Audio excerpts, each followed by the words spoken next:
All right, I've got 6 o'clock. We'll go ahead and call this meeting to order. If you wouldn't mind, rise with me. If you wouldn't mind, lead us in prayer.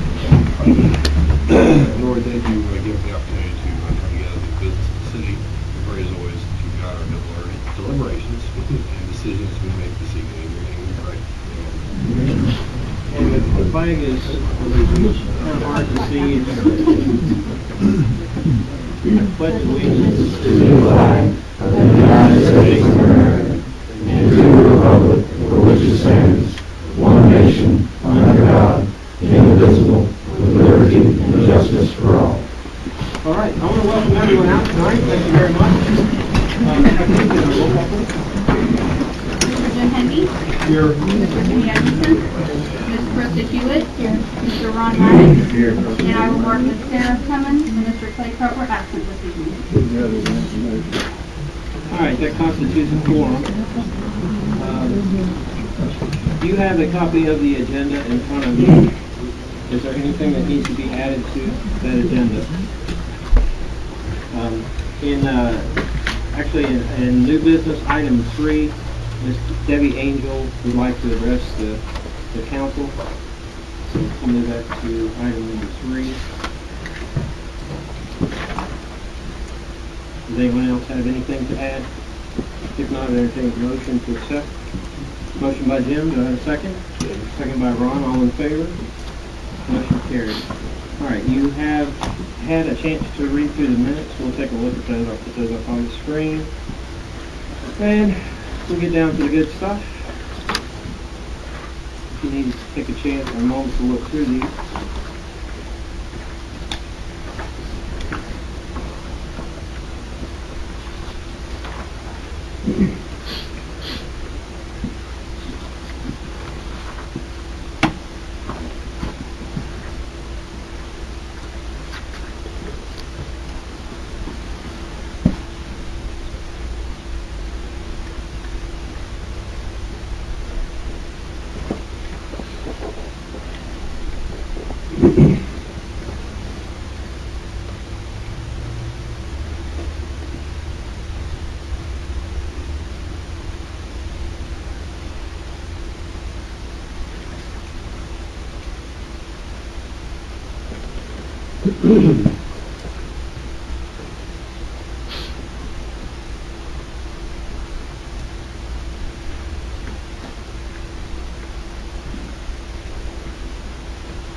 Motion by Nick, do I have a second? Second by Crystal, all in favor? Show of hands. Motion carried. Chief Smith? Very preliminary reports on the board there. We made 123 responses last month. Pretty much business as normal, nothing really new going on. A little bit slower than we've been being. It was a short month, of course. Somebody asked earlier about the overtime stuff. We're starting to see a little bit of pickup as a little bit warmer weather starts getting us and people getting out and about and doing what they like to do. We put the new ambulance on duty the first of the month, so it's actually on duty now. So if you see the new truck out there, something you haven't seen, it's the new one. So it seems to be doing pretty well. We'll know more about it in some time on it, of course. So we don't expect to see any problems out of it. So. Any questions on February's report? Thank you. Thanks, Chief. Chief Counts. There's a February police report there. There's nothing unusual about that. Pretty normal February. If over any questions, I just wanted to ask. Any questions for Chief Counts? Thanks, Chief. Ron.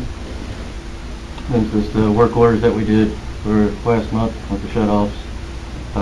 Stage 2 was done last week. Haven't got the results back from it yet. And other than that, just the maintenance of the meters that I have a meeting with our controller up there, having a few issues with it. I've got a meeting with him next week to hopefully get that cleared up. And then also down at the park, we're putting in a water pit to measure the water down there. Other than that, Anybody have any questions? All right. Ken? These are the numbers for February here. Just take a look at those. If you got any questions, I'd be glad to answer them.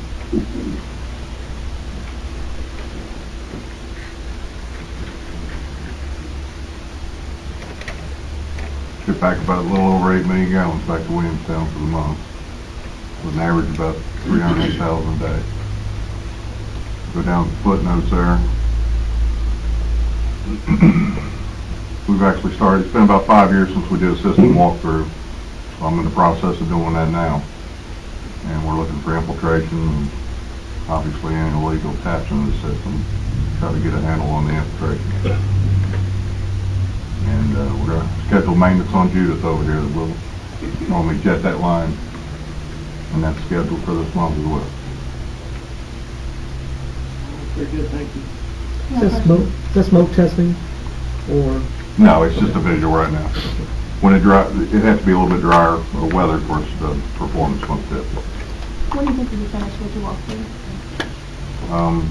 I hope to be finished by the May meeting. Okay. Any other questions for Ken? All right, thank you, sir. Barry? Do you have anything? No, great. Just that spot on Drivers Mountain Zion Road, we'll have to cut it out for blacktop and fix it. It's not really deep enough for cold patch, but be open in the park probably a couple of weeks. That's about all I have on it. Anybody have anything on the roads? Brent? As I said, the report's been fine, kind of the code enforcement plan done. Okay. Nothing for planning zone? No, sir. Okay. In the parks, Bert Core will be here tomorrow to install the gate and tennis court. Rob kind of mentioned the water meter installation. Currently, the park is not metered. That's one of the goals that we had, is to get the park metered so we knew what we were using down there. And so they're taking advantage of that this spring to get that pit in. The skate park light replacements, those are still the high pressure sodium lights. We bought, we have the LED posts, or we have the poles and the LEDs. We got those last year, but those weren't able to get up. So the contractor is scheduled to get those up in the next couple of weeks, so we can realize the savings on the skate park lighting. And then that will complete everything with the exception of the ball field will be all LED. Speaking of the ball field, the schedule, if any of you looked at the public schedule for the park, it's booked every single day of the week except for Sunday through July. There are several teams that are using the field. 3 teams a night are practicing on it, traveling teams, and they've got games all day Saturdays. So there's a lot of use in there. One thing I'd kind of like to look at, and we've talked about this before, is now that we've got the activity back to the field, that we look again at the backstops and the dugout work, see if we can't bring those up and get those back on the front burner for getting those worked on. Brent, now I'll get back to you. Nothing information technology, code enforcement for the school bus garage. I talked to the contractor that's building the garage, and they said they're going to get a check to us for the sewer tap, or for the capacity fee. Sherman Tavern, we talked to the fiscal court, got them an application, just waiting on them to turn stuff in. And the county building report is there. There's only one thing in garbage, where McDonald's put up a new sign. And then the report there is just a summary of hours I've spent working on different items throughout February. Okay, so that's your report for code enforcement. Your report.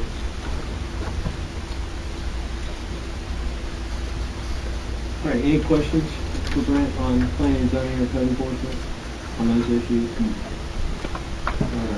All right. Nothing to report for ABC.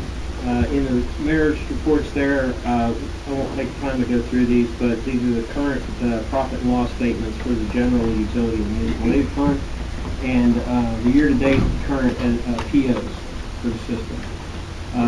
And also, I know it's been a while since I showed you these, but I did want to remind you that we do track these each month. So this was the fuel and mileage report for the city vehicles for last month in February. All right. In old business, item number 1 is EMS cost sharing update. There's been a lot of progress in the last week or so. At the last meeting, we talked at the fiscal court, had a caucus meeting that we discussed several different options. Chief Smith had agreed to, at the fiscal court's request, to see if he couldn't make some kind of an arrangement or work out some kind of deal with AMR to do some sort of temporary solution to continue to provide EMS service to the unincorporated part of the county. And they've had many talks, several talks back and forth. The magistrates have been involved in some of those talks. I'm pretty confident that the fiscal court is going to bring that up. We're pretty close to making some sort of an arrangement until they have, it buys them some time to make a permanent solution. But some of those discussions are still ongoing, but it does seem like that is getting pretty close. I'm sure. Item number 2 is North Main Street parking. This Friday will mark the 30 days since we had the meeting with all the property owners on North Main Street discussing the parking. When we left that, the ball was in the court of the owner of the Pinewood Inn because of the way the parking, the horizontal parking in front of that location was laid out, where it was partly in public and partly in private property. I did talk with her today.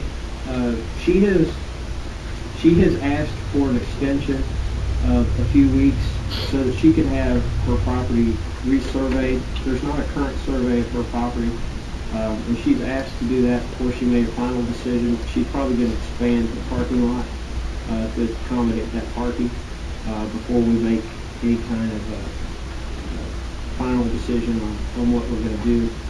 The only thing I wanted to kind of talk about a little bit in the discussion is that one of the things that came out of that meeting was the fact that there wasn't a clear parking solution for us. There was no ordinances on the books that dealt with the parking on North Main Street.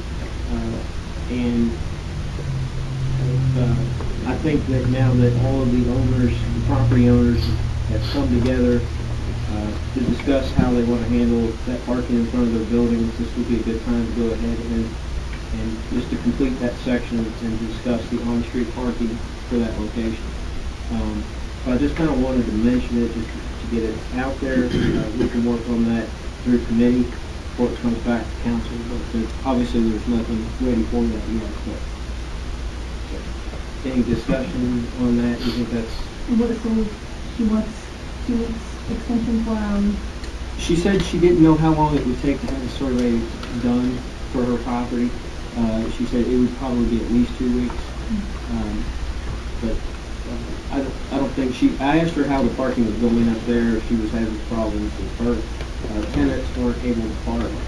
Still, and she said that now that the other business owners aren't parking in her spaces, things are working better, but she still doesn't think that's a permanent solution. So she would like to have that survey just to see exactly where the town is going. Any other questions on that? All right. New business. Item number 1, the public services. John, you have the floor. Good evening, Mr. Mayor, members of council. My name is John Manier. I'm with Public Services. I'm the municipal sales manager. Relatively new to the company, so I'm here tonight because I wanted to talk to you about some proposed route changes. Last week we met with Mr. Miles and Amy, and I might pronounce your name wrong, I apologize. And went over a couple issues, but one of those issues that we did discuss is that we are looking at doing a couple route changes, one for the city of Corinth. I spoke with them today. And we'll be attending their meeting next week. But we also have a few. It's not going to be the entire city. There's about 40 to 50 homes that will be impacted. We're going to move those and shift those from Tuesday's route over to Wednesdays. The areas that we're looking at is on Taft Road past Warsaw, and there may be some on Dry Ridge Road. They're kind of right on that border from the city and the unincorporated areas over in that area. So there may be some affected by that. We're looking at, and again, it's about 40 to 50 homes we're approximating. The change, if approved, would go into effect. We're looking at the beginning of April, maybe the second week. A lot of that depends on the education. As we discussed at the meeting last week with Mr. Miles, that we present the educational information, the maps of the changes to all of the parties that were impacted by that, and also the educational material. I know in speaking with Miss Kinner, she's going to do some information in the sewer bill or the water bill, and so is Corinth going to do the same thing for them. But we're also, in addition to that, going to tag the containers, put a sticker on the container. What we found is that sometimes with mail, people, that's junk mail, I'll throw that away. So we're going to do everything we can to try to communicate as best we can. We also understand that no matter how much you do, there's still going to be people that forget. We'll continue to, go back and pick people up until a reasonable amount of time that, everybody's caught on. So, pursuant to the contract, we have to get Grant County's approval, specifically the solid waste coordinator. In our meeting, he verbally told us that we could move forward, and that's why I'm here tonight. We also need the City of Dry Ridge's approval and also the City of Corinth. Be happy to answer any questions. I did talk with Brian Miles today. He did get back with me late today, and my question to Brian was whether or not we needed to do amendments to the contract because it was changed in some of the terms. And he was fine with not doing amendments to the contract, but it was spelled out for occasional route changes. That was fine. So his recommendation was just that once the notifications were made, that it was fine with he was approving that. So, my question was, or the question that I would have just to verify is, we're going to do 3 forms of notification. There'll actually be 2 planned. One will go into your utility bills, and then we will also then do stickers on the containers, on the homes of the containers, where those people that are affected by that. So there'll be 2 forms. We feel like those are probably going to be the most 2 effective ways. Most people aren't going to throw the utility bill away, so I think that insert's a good way of doing that. And then the sticker that we provide, we found that if you do hangers on them, they blow away. The sticker typically sticks, at least we've had some stick as long as 2 weeks, because they're sometimes hard to peel off. But they'll stay generally, unless there's just a really huge wind or rain event. that could occur. So that's what we're planning as of right now. And then also we will provide you with maps so that you can see exactly where it's at and the homes that will be affected. How soon can you get those maps? Jeremy and Marsh, our route supervisor, is working on those now. We hope to have those within the next couple of weeks. We're gonna, and that's why I say the date is fluid. We're not gonna just rush through this just to get it done. So if we feel like we have to slow down to make sure, we're doing things appropriately. But again, we're almost 4 weeks away from the second week in April. Typically, we should be able to do this in that amount of time, but if we need to slow down, we'll slow down. So, but that's what we're looking. So you should be able to have the maps. Probably, I think you meet again in 2 weeks. Is that correct? So my goal would be to have those in your hands by that meeting. And if you need me to come back, I can do that as well. Happy to do that. So, but that's probably what we're looking at.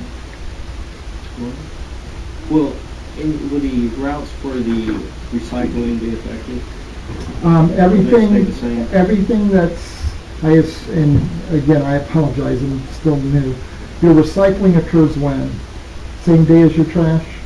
Or on a different day? I think it's Different weeks.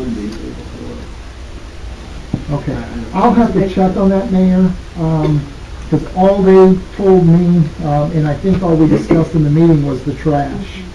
I was not informed that there was any change in the recycling, but I will double check on that for you and send out an email tomorrow.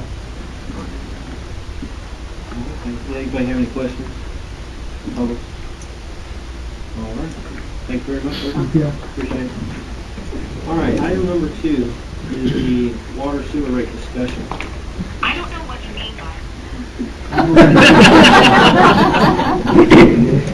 Some things you just can't write, can you? All right, I'm going to come over here closer to the screen. Everybody knows me, they know I like to run around a little bit, so. I can't get to the podium, so I'll just stand over here. Okay.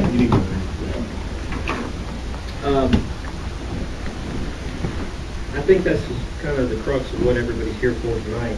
But one of the things, at the last meeting, we got the rate study information back from Kentucky Rural Water Association. Andy Lang came down, he met with Amy and I, gathered the information, financial information, the usage information, the billing information, to go back to do just a standard rate analysis. This is what was recommended from the audit that was presented a month ago. One of the key things that the auditor found in there, if you remember the audit, is that the utility fund is not very stable. It's very volatile with this situation. He indicated that we probably need to have a rate study, and that we weren't putting back enough into reserves to offset the depreciation. He was suggesting that we need to put at least half of the depreciation value away each year, which we will not, in the current budgeting, there was not any money being put away for that.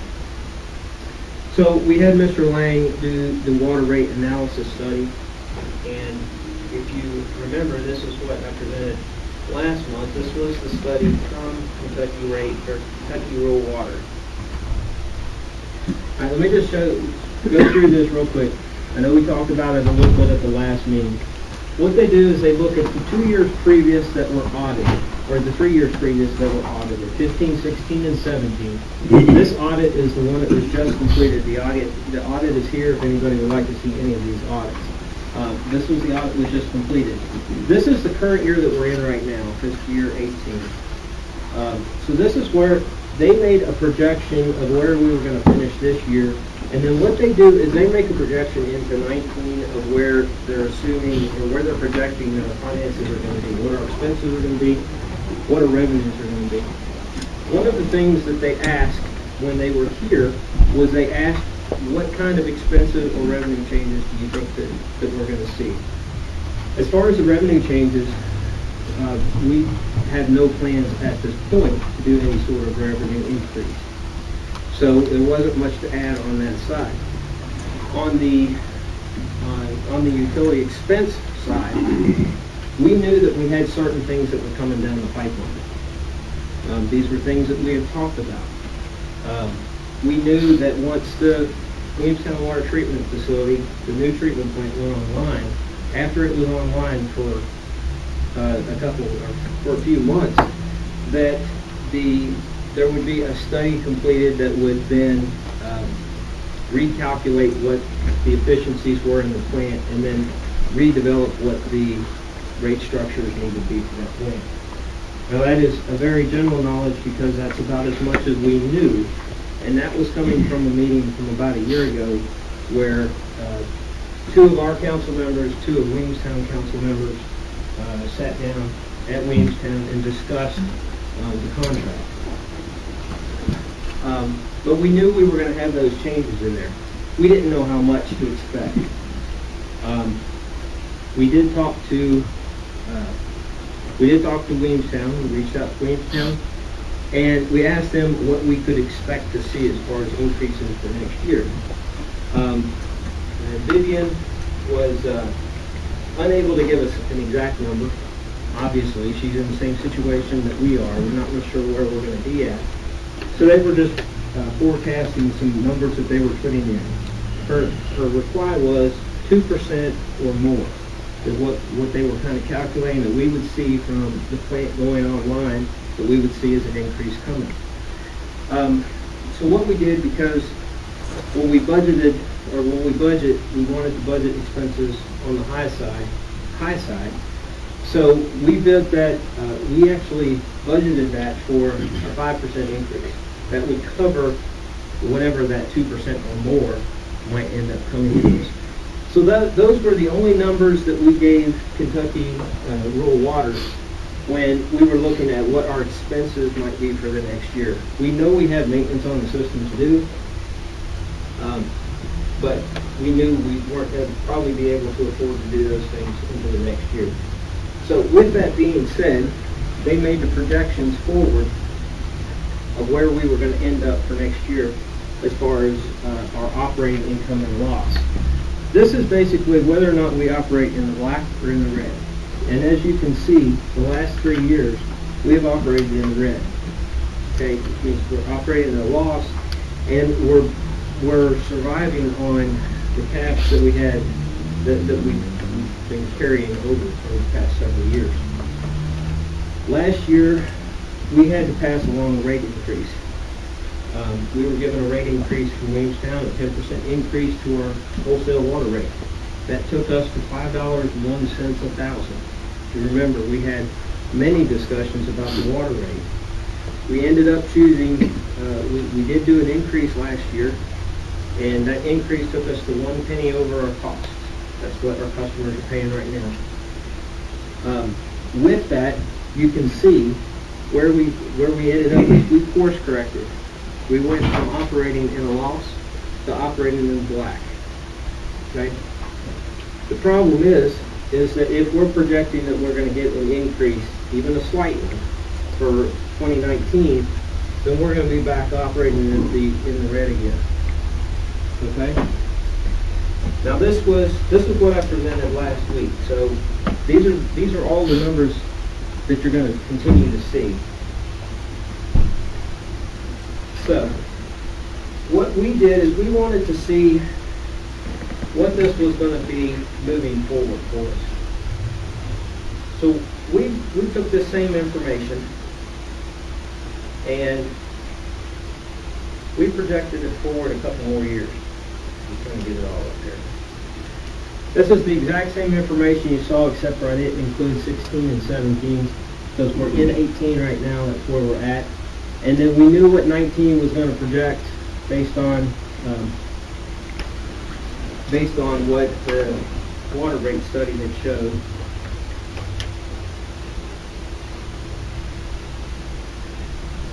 So we knew what 19 was going to project. What we wanted to do is we wanted to project a couple more years into the future so we could kind of get a trend of where we needed to be moving forward. So we weren't making a one-year decision. Because the last thing we want to do is hit our customers up with a rate increase every single year. We hit them up with one last year. The last thing we want to do is hit them up with a rate increase every single year. So what we did is we just built the same projections forward that Kentucky Rural Water used in their formulas. We used the 5% in fiscal year 19. We used a 10% for fiscal year 20, which puts us into the contract, the current contract that we have with Wholesale Water for Williamstown, and has written into the language a 10%, up to a 10% increase in this year, in fiscal year 2020, and then only a 5% increase in 2021, and then another 10% here. Will we get a 10% increase from Williamstown? I don't know. I can't answer that, and I'm very serious that Williamstown will be able to answer that question right now. The problem is when we're forecasting these things, we have to assume, since we have a contract, there's a signed contract with Williamstown, that we can get a 10% increase. So we're assuming worst case scenario when we figure this, that we will get a 10% increase. And the reason why I say we're doing that is last year we got a 10% increase. Williamstown had the opportunity based on the contract up to 10%. We got a 10% increase. So these numbers right here, the only thing that's different is I added this green line. This green line shows us what our cash on hand is. If you look at our profit and loss statements, you look in the audit,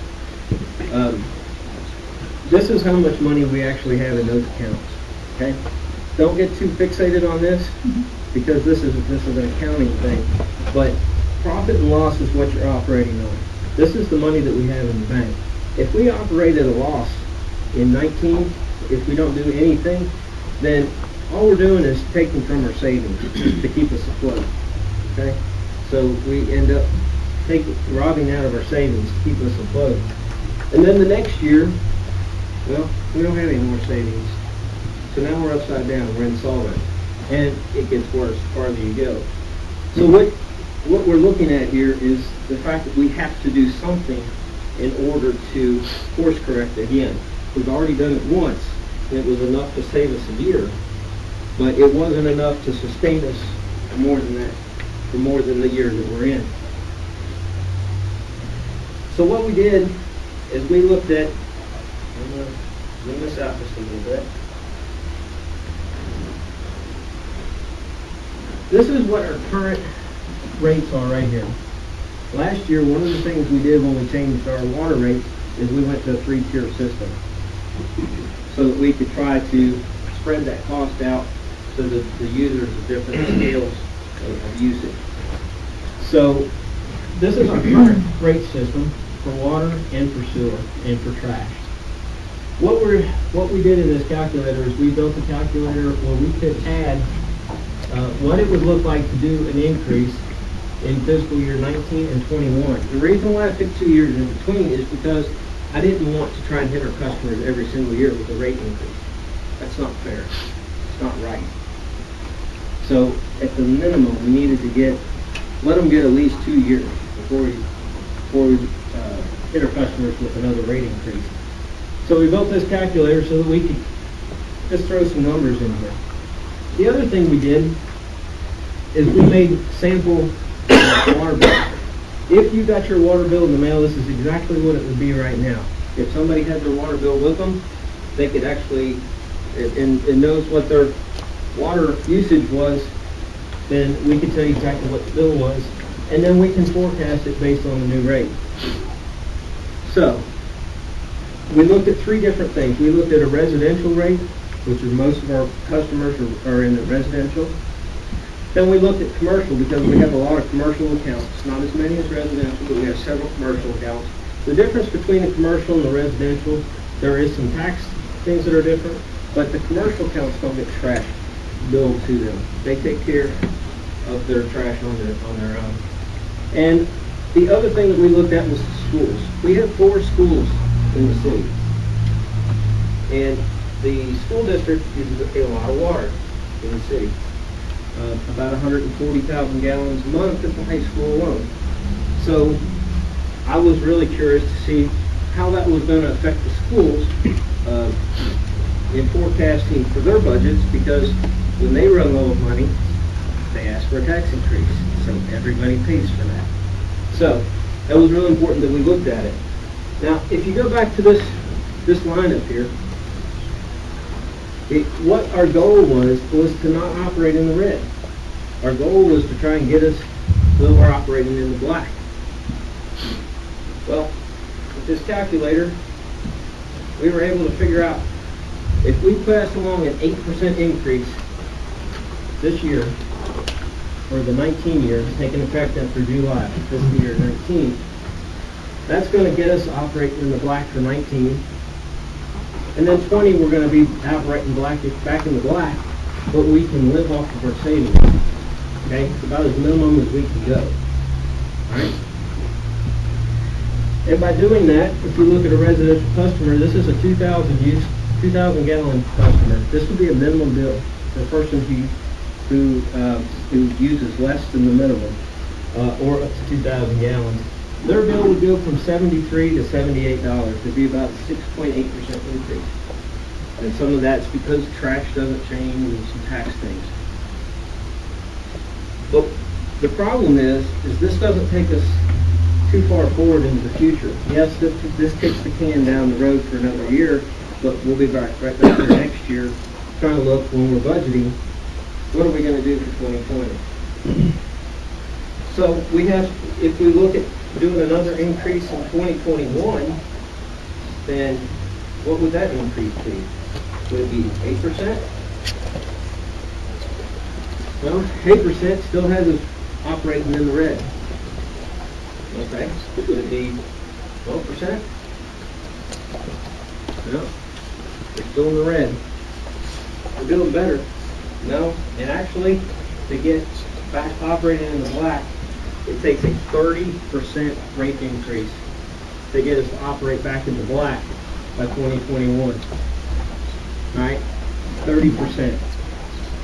This is what's going to take your rates up here. Your customer that was paying $78 for 2,000 gallons is now paying $100 for a minimum water bill. It's not sustainable. We have to do something. All right. There's not much we can cut out of the budget. We're already not maintaining the system because we've cut everything out of the budget. There's not much there. So we have to course correct something. The reason we did this is because we wanted to see what we could do, where we had to be, because we didn't want to continue to have this discussion year after year after year.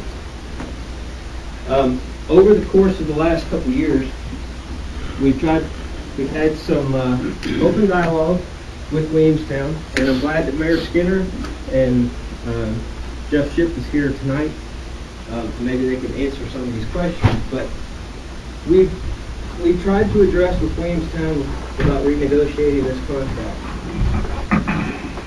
And to no avail, we've not been able to do that. In 2013, the water contract was signed. It's a 40-year contract. All right. The City of Dry Ridge entered into a 40-year contract that allows for a 10% increase every other year for 40 years. All right. We've already been into this contract for a couple of years now, and we've already seen double-digit increases. We can't continue to sustain this without rectifying this problem. And just to put that into perspective, this chart was given to us by Kentucky Rural Water. This is a list of all of the, make it too small, you can read it, but this is a list of all the wholesale water rates for producing utilities. This is anybody that's making water in Kentucky. This is the conversation that I've had with Williamstown a couple of times, is why Williamstown is selling water, the same water that we buy. They sell it to Crittenden, to Bulletin, and to Corinth for $3.19 1,000 gallons, but they sell it to Dry Ridge for $5.01. I have asked and asked to sell us the water for the same cost that they sell it to the other two bulk buyers of the water. We are nothing more than a bulk customer to them. I can't get this. We have been unsuccessful at renegotiating the contract. Okay? If we were to get the 5% increase, or up to 5% increase for this year, this would take us to $3 or $5.55. If you look at this whole chart, the average across the state, and I know you can't read that, but the average across the state is $2.53 a thousand. We are the highest buyer of bulk water in the state of Kentucky. Nobody in the state buys water for more than we buy water from the city of Williamstown. Nobody. There are water districts that are buying water for less than $2. City of Falmouth, they sell water for $1.98 a thousand. We're paying over $5. This is one of the key things that we've talked about. We've tried to address this with Williamstown on a couple different times, and it doesn't seem that Williamstown is interested in renegotiating the 40-year contract with the City of Dry Ridge. All right, now this brings me to my next chart, which you'll see the common denominator here. And this is, like I said, this is the chart I just showed you a second ago. This is just what we would have to do. I started speaking with Kentucky American Water several months ago, asking Mr. Keaton if there was anything that Kentucky American could help us with as far as buying water from them. We don't have the capacity to buy water from Bullock Pin. It's physically impossible to buy the amount of water that we need through the lines that are currently there. The only thing that we can do is increase the water size. But Bullock Pin buys the vast majority of their water, or a very large portion of it, from the city of Williamstown as well. Of course, they're buying it a lot cheaper than we are. So we could buy it from them and they could mark it up and it would still be cheaper. So we started talking with Kentucky American.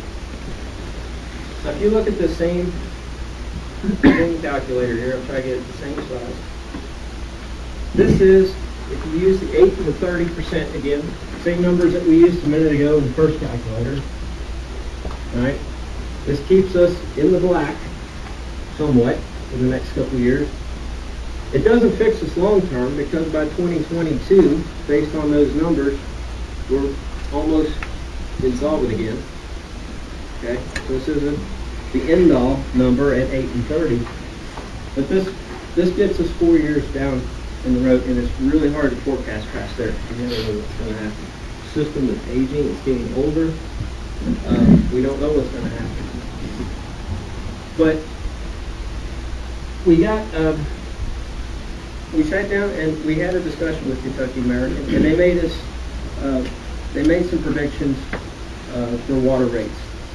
So we used those water rates and we built that into the same calculator, so that if we did the same projections, the same increases that we were going to have to do, what our costs were going to be, and then we also figured out what Kentucky American's bill would be to the customer if we accepted the offer from Kentucky American. See if they could help. What this calculator does is it shows the same thing, the current rate, what we would do if we passed an 8% increase, what the bills would be, and then what we would do if we sold to Kentucky American, what the water rates would be. If we stayed with the City of Dry Ridge, the customer would see a 6.8% increase. If we sold to Kentucky American, they would see a 6% increase. So it's pretty much a wash. It's less than 1% difference. All right. Once you get up into your bigger users, 44,000 gallons. I think that's what the Cimarron used last month. All right? Your all's bill was $1,191. If we passed an 8% increase, we would go to almost $1,300. $200 a month. That's a pretty big increase. That's an 8% increase for customers or for commercial accounts. If we made the sale with Kentucky American, then our water rates would look at 6.5% for them, so it would actually be a net savings for the customer of 1.39%. These are all little things right now, but what gets us is a couple years from now, when we have to do a big rate increase. I'll scroll this down, so, as I know this is on the screen.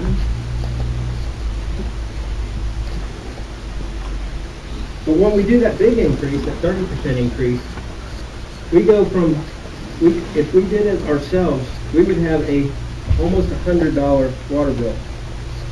If we did this, based on the projections that Kentucky American would give us, we would be at $77 for minimum water bill. That's a 21% savings to the customer over what we're projecting that we would have to do just based on it. And if you project those on across to the commercial account, there you go. The Cimarron again. I'm not picking on you. I just happen to know what your water usage was. It'd be a 24% saving. Now here to the school, it would be a 24% savings as well. So, with all of that being said, these are kind of the things that we've talked about, or that we've been looking at, I should say, as far as what we can do to try to stave off the utility fund going insolvent. We know that at some point we have to do something.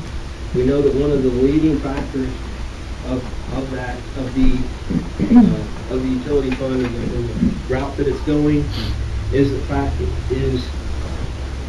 that since this latest contract was signed, we went from $3.85 a thousand to $5.01 a thousand in just 10 short years. And if you use that same rate of increase over the next few years, that it's not affordable, it's not sustainable, and it's not right for us to continue to ask the customers to dry rates to pay more. So, with that, I'd like to turn the floor over to Mr. Keaton, or whoever, Mr. Kevin. Mr. Mayor, members of the City Council, and members of the community, good evening. Mr. Mayor and the Council, thank you for giving us some time today. My name is Jimmy Keaton. I'm the Director of Governmental Affairs for Kentucky American Water. With me is Brian Seiler.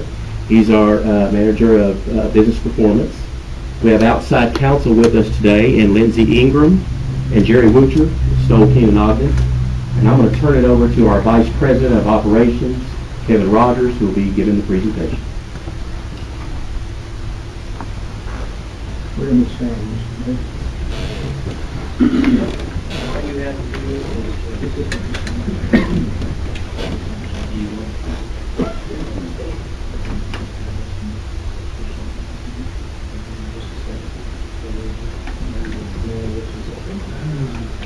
Thank you all for your invitation today and the opportunity to come and tell you a little bit about Kentucky American and our history. What I have here is just a general presentation on our background, who we are, what we're about, and how we operate. So we'll go ahead and get started, and I want to make sure I don't get my water splashed off.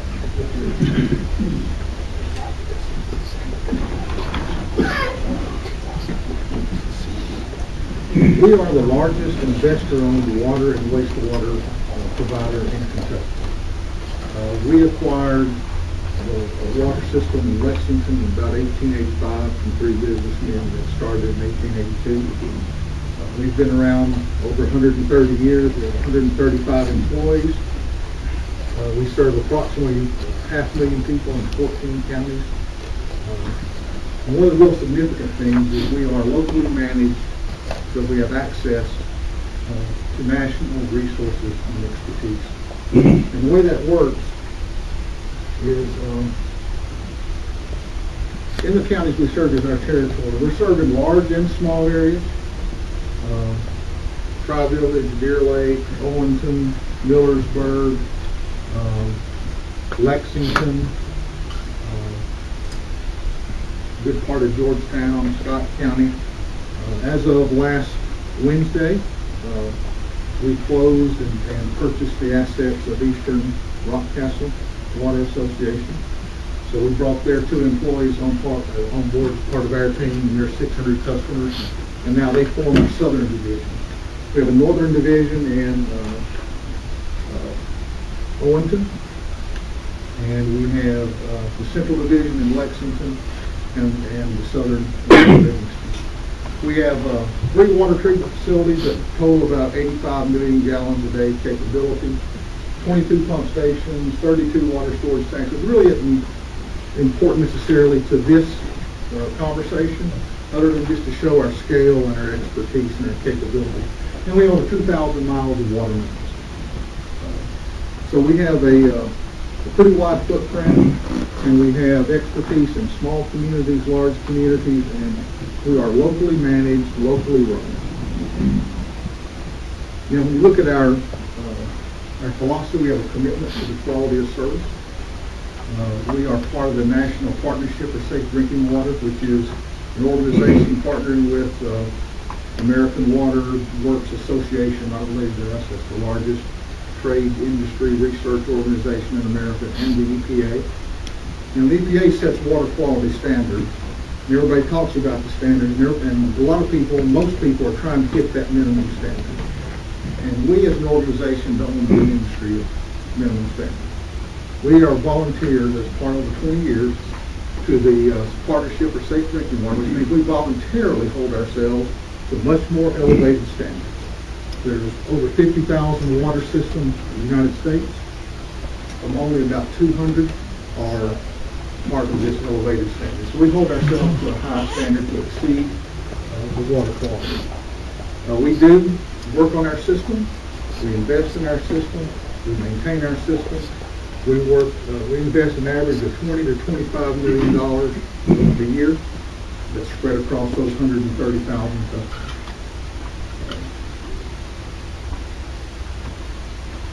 We have a commitment to our community. We want to be community partners. I know the mayor spoke with Mayor Wolfier at Owenston. He will not answer to Wolfier. He goes by Milkweed. But and have some. We encourage any of you all that want to contact Milkweed, talk to him. We have been the owner up there since 2005, and be glad for you all to talk to him and let him give you first-hand knowledge of our processes in the community. But, overall, we support about 150 community organizations through either charitable contributions, volunteering by our employees, in kind. We have grants that we do every year for organizations or businesses that are working on environmental projects. We work with volunteer fire departments, contributing some money to them to help them buy equipment. We take great pride in being part of the community. And we also have a low assistance payment program where we can help customers with their bill, and it's called Help to Others, H2O as we call it. So that's who we are locally. Now let's talk about who we are. We talked about earlier, I mentioned the access to the national resources. We're actually a part of American Water Works. American Water Works is the largest investor-owned water and wastewater provider in the U.S.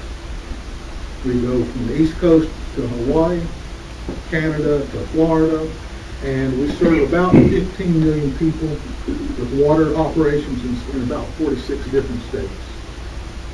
And so we have a very broad national footprint, and that gives us some great economic advantages from a water provider. The American Water as a whole operates 370 different water systems around the United States. So we have a very diverse, widespread customer base. We have about 48,000 miles of mains, which wrap around the earth almost twice, within a couple thousand miles, and about 1,800 plants of surface water, groundwater, wastewater, those types of things. So why is that important to the city of Dry Ridge.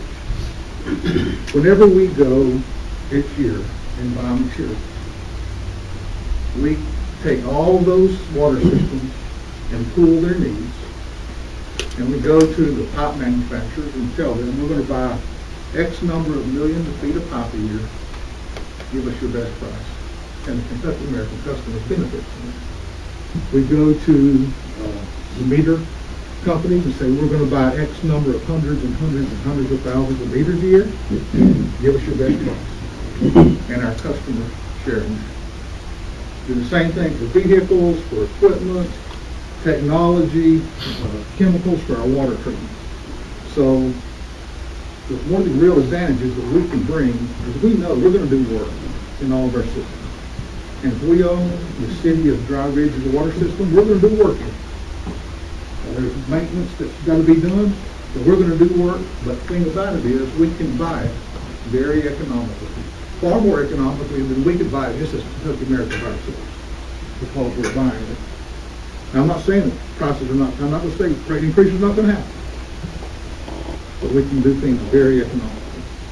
When you look at our tariff structure in the Public Service Commission, all of our water customers are under the same tariff, single tariff price. So our costs are spread over that 130,000 customers. Sewer side's not that way, water side is. Now, I can't promise going forward that will happen in the city of Dry Ridge. If we were to buy the city of Dry Ridge, we would assume, at this point, we believe we would assume the current rates Dry Ridge has. Then at some point in the future, in a rate case, we would request those rates come to the single tariff price of American Water, which is substantial rates. But I cannot promise that. But I can tell you that it happened that way with Tri-Lake, Tri-Village, Deer Lake, Millersburg, all eventually came to our rates. I cannot promise it will happen with Dry Ridge, but that has been historical practice. So, we are a local company. We've been here 130 years. We want to be part of the community. We want to provide great quality and great water. And we want to be where we're wanted. And not looking to be anywhere we're not wanted. But and I'm open for questions. What type of increase do you think you're looking at? Can you give us a vague idea of? We do not have a You just said that there will be an increase. It is going to happen. In the future, we will do work. There will be rate. Our last rate increase was in 2016. I think it was 7%. We do not have a rate increase plan for this year. And we continually look at that, but we do not have rate increases projected out for future years. Absolutely. We are highly regulated by the Public Service Commission. Our books are open. They look at the scope of work we do. We will do a cost of service study and suggest what our rates should be, and they will make their judgment accordingly. They set our rates. And their goal is to make sure that the rates are fair, just, and reasonable.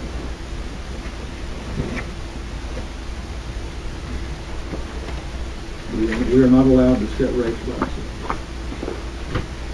I don't mean to be rude, but what's in it for you?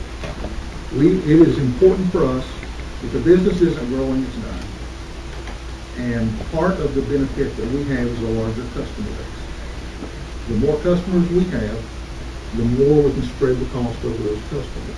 The water system, those that operate the Miracle Water System, no, the water system has a lot of fixed costs. It's a lot of equipment in the ground, it's people, and it's not a lot, there's great variability in the amount of water you sell, but if your water sales go down, your fixed costs don't really go down.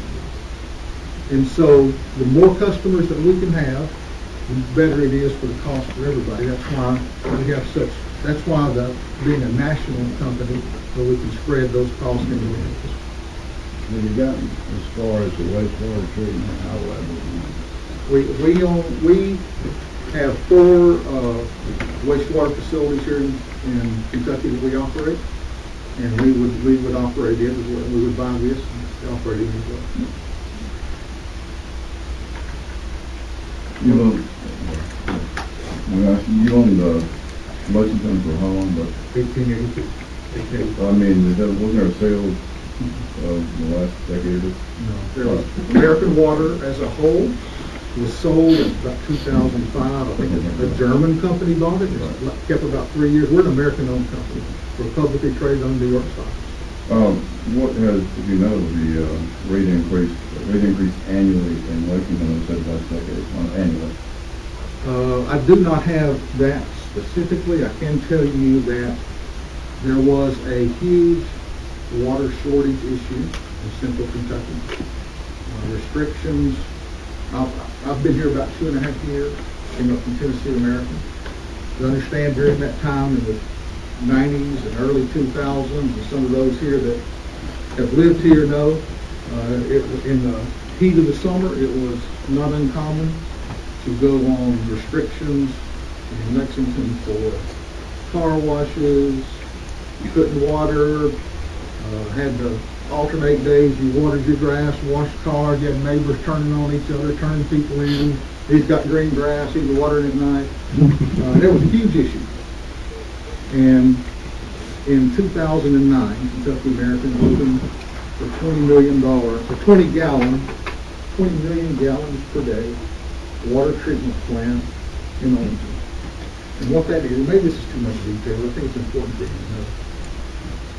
We built a 20 million gallon a day water treatment plant in Owens County, which is downstream from all of the large population bases. It's downstream from Frankfurt, which is the largest population base. So when water comes down the Kentucky River and it gets low in the winter, in the summer when it's dry, we're able to bring up 20 million gallons a day from downstream, from after the Ditch River and the Elkhorn and all those flowing, and bring that 20 million gallons a day back to Lexington. Use it, put it back in Lexington's system, their sewer system treats it, puts it back in the river. Then Nicholasville gets an opportunity back at it. Lancaster gets a chance back at it. Frankfurt gets back at it. And since we've done that project, there has not been any restrictions that I'm aware of since that happened. That was the largest project in American water history as a company. $163 million at that point. It set central Kentucky up and Kentucky American up for water capacity for decades. And it was a 36% rate increase. Was that what it was? Don't hold it. It was big, 36 something. So that, if you look at that over the last 10 years, that was a major increase. But it saved a major problem, and it solved the source water problem for central Kentucky. But also it saved it for those other cities downstream of us, but they now have access at that 20 million gallons a day. After we use it, Lexington uses it, goes back in the river, those other cities have. I would say the others, we can go back to the 7, 8, 9% over multiple years, just not per year. You wouldn't know, I don't know, it's almost the same question, but over the last 10 years, what the total increase was? I do not have that on that. I do not have that. What about in Owenston? How long have you been in Owenston? We've been in Owenston since 2005. Okay. Owenston's water rates, Brian, you know what Owenston's water rates were when we bought them? I want to say right around $38, $40, but it was 10, 15 years ago. They actually came down to our water rates, and then they have been going up. Right now, 4,000 gallons of water usage a month for all of our water customers is about $36. And that's no matter where you live in the territory. And that's what Owenston's paying, which is, so, don't know exactly what they were paying, but they're about where they were. So, yeah, that was an opportunity where we bought a system that had high water rates, They were put on our single tariff pricing, came down to our pricing, and over time, they will move up as we make investments in their system, and make investments in our system with rates. I'm trying to get my head around this fact that currently this system's not being operated for profit, and yet your company is going to operate it for profit. Now, how does the arithmetic work out that our water rate's going to keep going up if you have to make a profit on your operation of our system?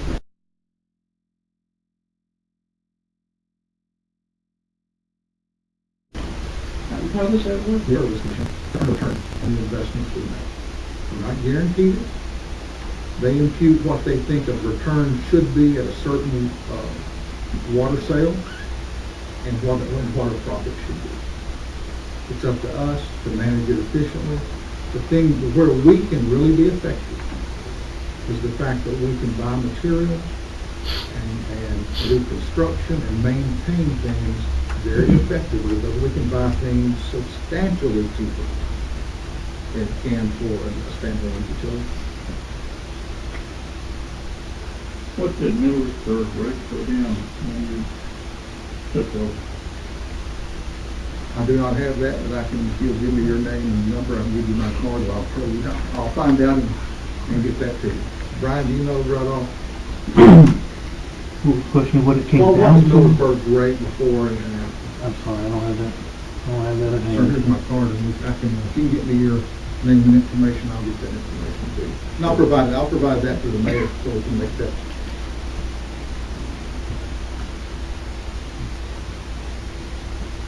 But you're saying that when you purchase this, if you purchase this, our rate's not gonna go down immediately. You're gonna continue with the current rate, correct? We would propose that we would continue your current rates.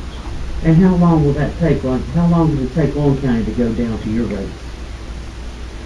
I believe Owen County went down over a series of years. I don't know the exact, they did not go all the way down at once, if I'm not mistaken. They took stair steps down until they got to us, and then they joined with us and moved.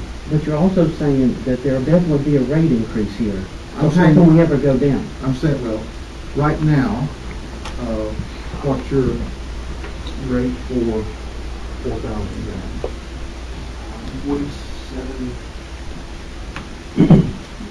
dollars.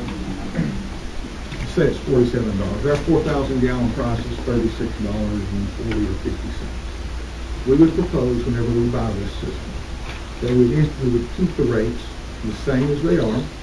Sewer would go up 12%, is that right, Mr. Mayor? Yes, sir. Sewer rates would go up 12%. And then we would keep those rates the same until we went to the next rate case. And in that next rate case, we would propose that the water rates for Dry Ridge would be put on a single tariff pricing, just like the rest of Kentucky American, which is right now it's about $36.50. And so whatever the rate increase would be out there in some future year, we would propose pulling it down, but then we would get a smaller increase based on. How often is your rate case? It depends on the work that's being done and how much investment we're making. The last one was 2016. I believe the one before that was 2012. The one before that was 2010. I think that's when we brought the big plant in, if I'm not mistaken. Now, 2017, that went up 7%, right? Correct. 2006. Yeah. 2016, he went up 7 to 8%. What did y'all request from PSC? I know that's what you got, but what did you request for increase? Things that you remember. Usually what happens in those rate cases is that the company will file its application for a rate increase. And just to tell you a little bit about the PSC process, there will be different interveners in that rate case, and the interveners will push back and argue why the rate case shouldn't be as high as Kentucky American has requested. Those interveners could include the city of Lexington, and typically Lexington does get involved. Most importantly, in terms of representation of all customers, all residential customers, is the Attorney General's Office of Kentucky. So the Attorney General has its own Office of Rate Intervention, and that's a division within the AG's office that will intervene in rate cases, all rate cases, water cases, electric cases, gas cases, and they will hire their own experts to refute any of the arguments that Kentucky American has made to justify a rate increase. Sometimes those cases are worked out by settlement, sometimes they go to a full decision. Typically, if you look back at rate cases, utility industry-wide, electric, gas, water, usually the utility receives anywhere from 50 to 60% of what its original application was for. That's a rule of thumb. That is Lindsey Ingram, who is our regulatory attorney, so he speaks all the legal stuff that I can speak. I'm just an operator. So we're focused on water here. So our water bill may go down, but it sounds like our sewage bill is gonna go up. Where are you gonna make your money? Are you gonna keep raising the sewer bill but bring the water bill down? Our sewer rates will be determined by the Public Service Commission as we do investments. They will define a just and fair and reasonable rate for that. We're under those same circumstances. We're definitely looking at 12% right out of the gate. Right. It's already higher than the water anyway. I'm just saying. Okay.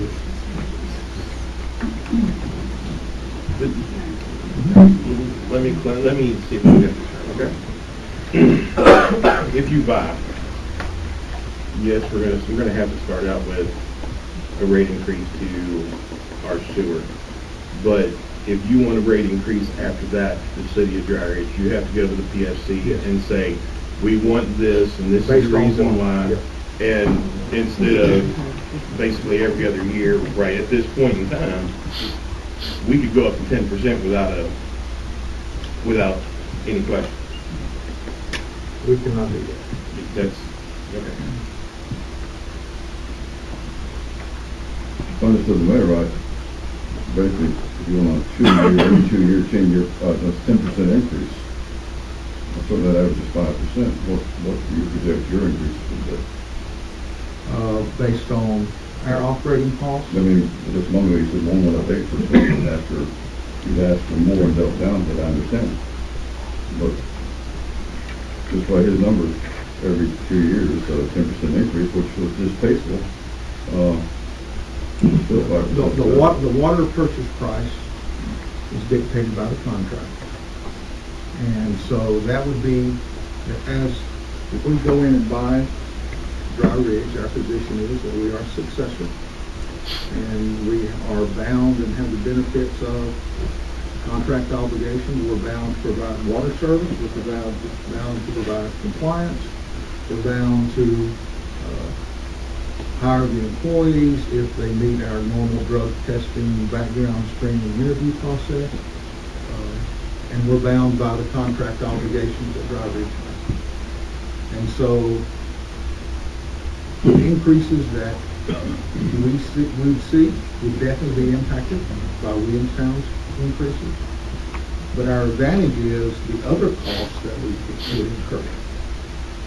The other maintenance and those items we buy would be buying at a significant reduction to what Dry Ridge they pay. So we could help mitigate and offset some of it. You said you picked the employees, would that take them out of state retirement? I assume you guys aren't in state. They were not in state retirement, they would have that decision. That's a choice they would have to make. Seems like it'd be an awful long way down the road before you get the infrastructure with all your products in here. And also you might go to the sewer plant, right? No, we would continue under the contract to take the collection system, send to it. We would operate under the current contracts as they are. You run the water from Orange and over here. We would buy the water from just under the contract. So you're gonna lose money on that based on that money. We would be subject to fair and reasonable and just cost increases by the PSC. And we would work diligently to save the money where we can save on our purchases and our strengths and try to mitigate that. Basically, we'll be under the same thing as right now, we've got a new billing process. You have a new billing process, but you would also have regulatory oversight of us by the Public Service Commission. So no more local control. Us as well, Well, not municipal, not But municipal. you have your regulators, you can't let them out, and you can't, who do you approach to their citizens? You can approach us, but then you also approach the Attorney General and PSC directly.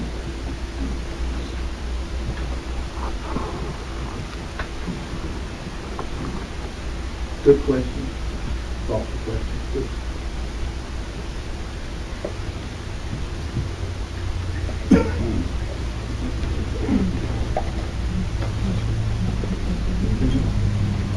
Lindsay, if I were to step my down in any way, shape, or form. Good. Thank you all. Yes. Did Williamstown get a check? Did all their citizens get a check? Did I say what I said? I'm sorry. Owington. Did Owington?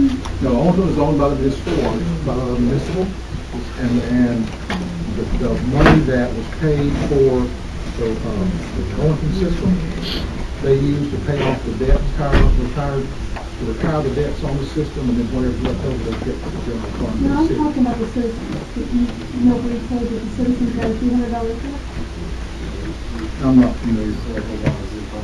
That might have been something, that might have been what the city chose to do with their process. We would pay Dry Ridge for the assets, and Dry Ridge would then pay off debts and obligations they have, and then whatever funds are left, and go into the general fund or whatever way they want to use. Is there any way that the PSC would look at the disparity of the cost, the wholesale cost of Dry Ridge versus the lower cost that Williamstown selling water to? I do not know.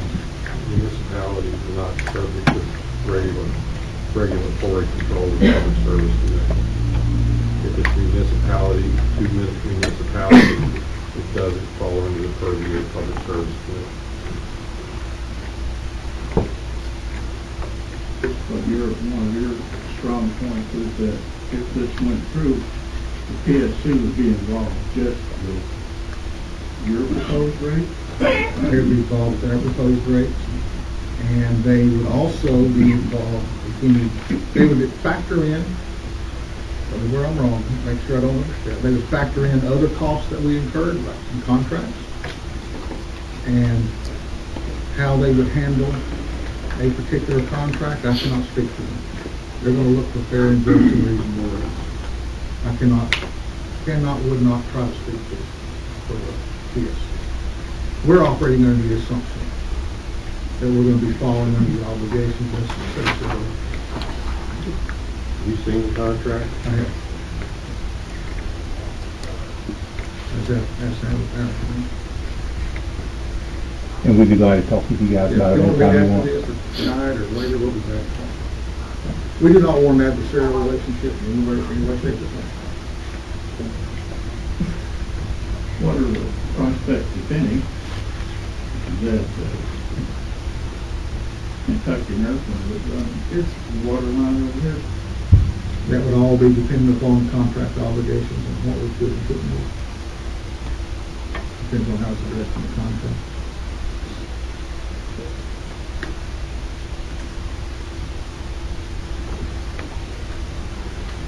Anybody have any further questions for Kevin?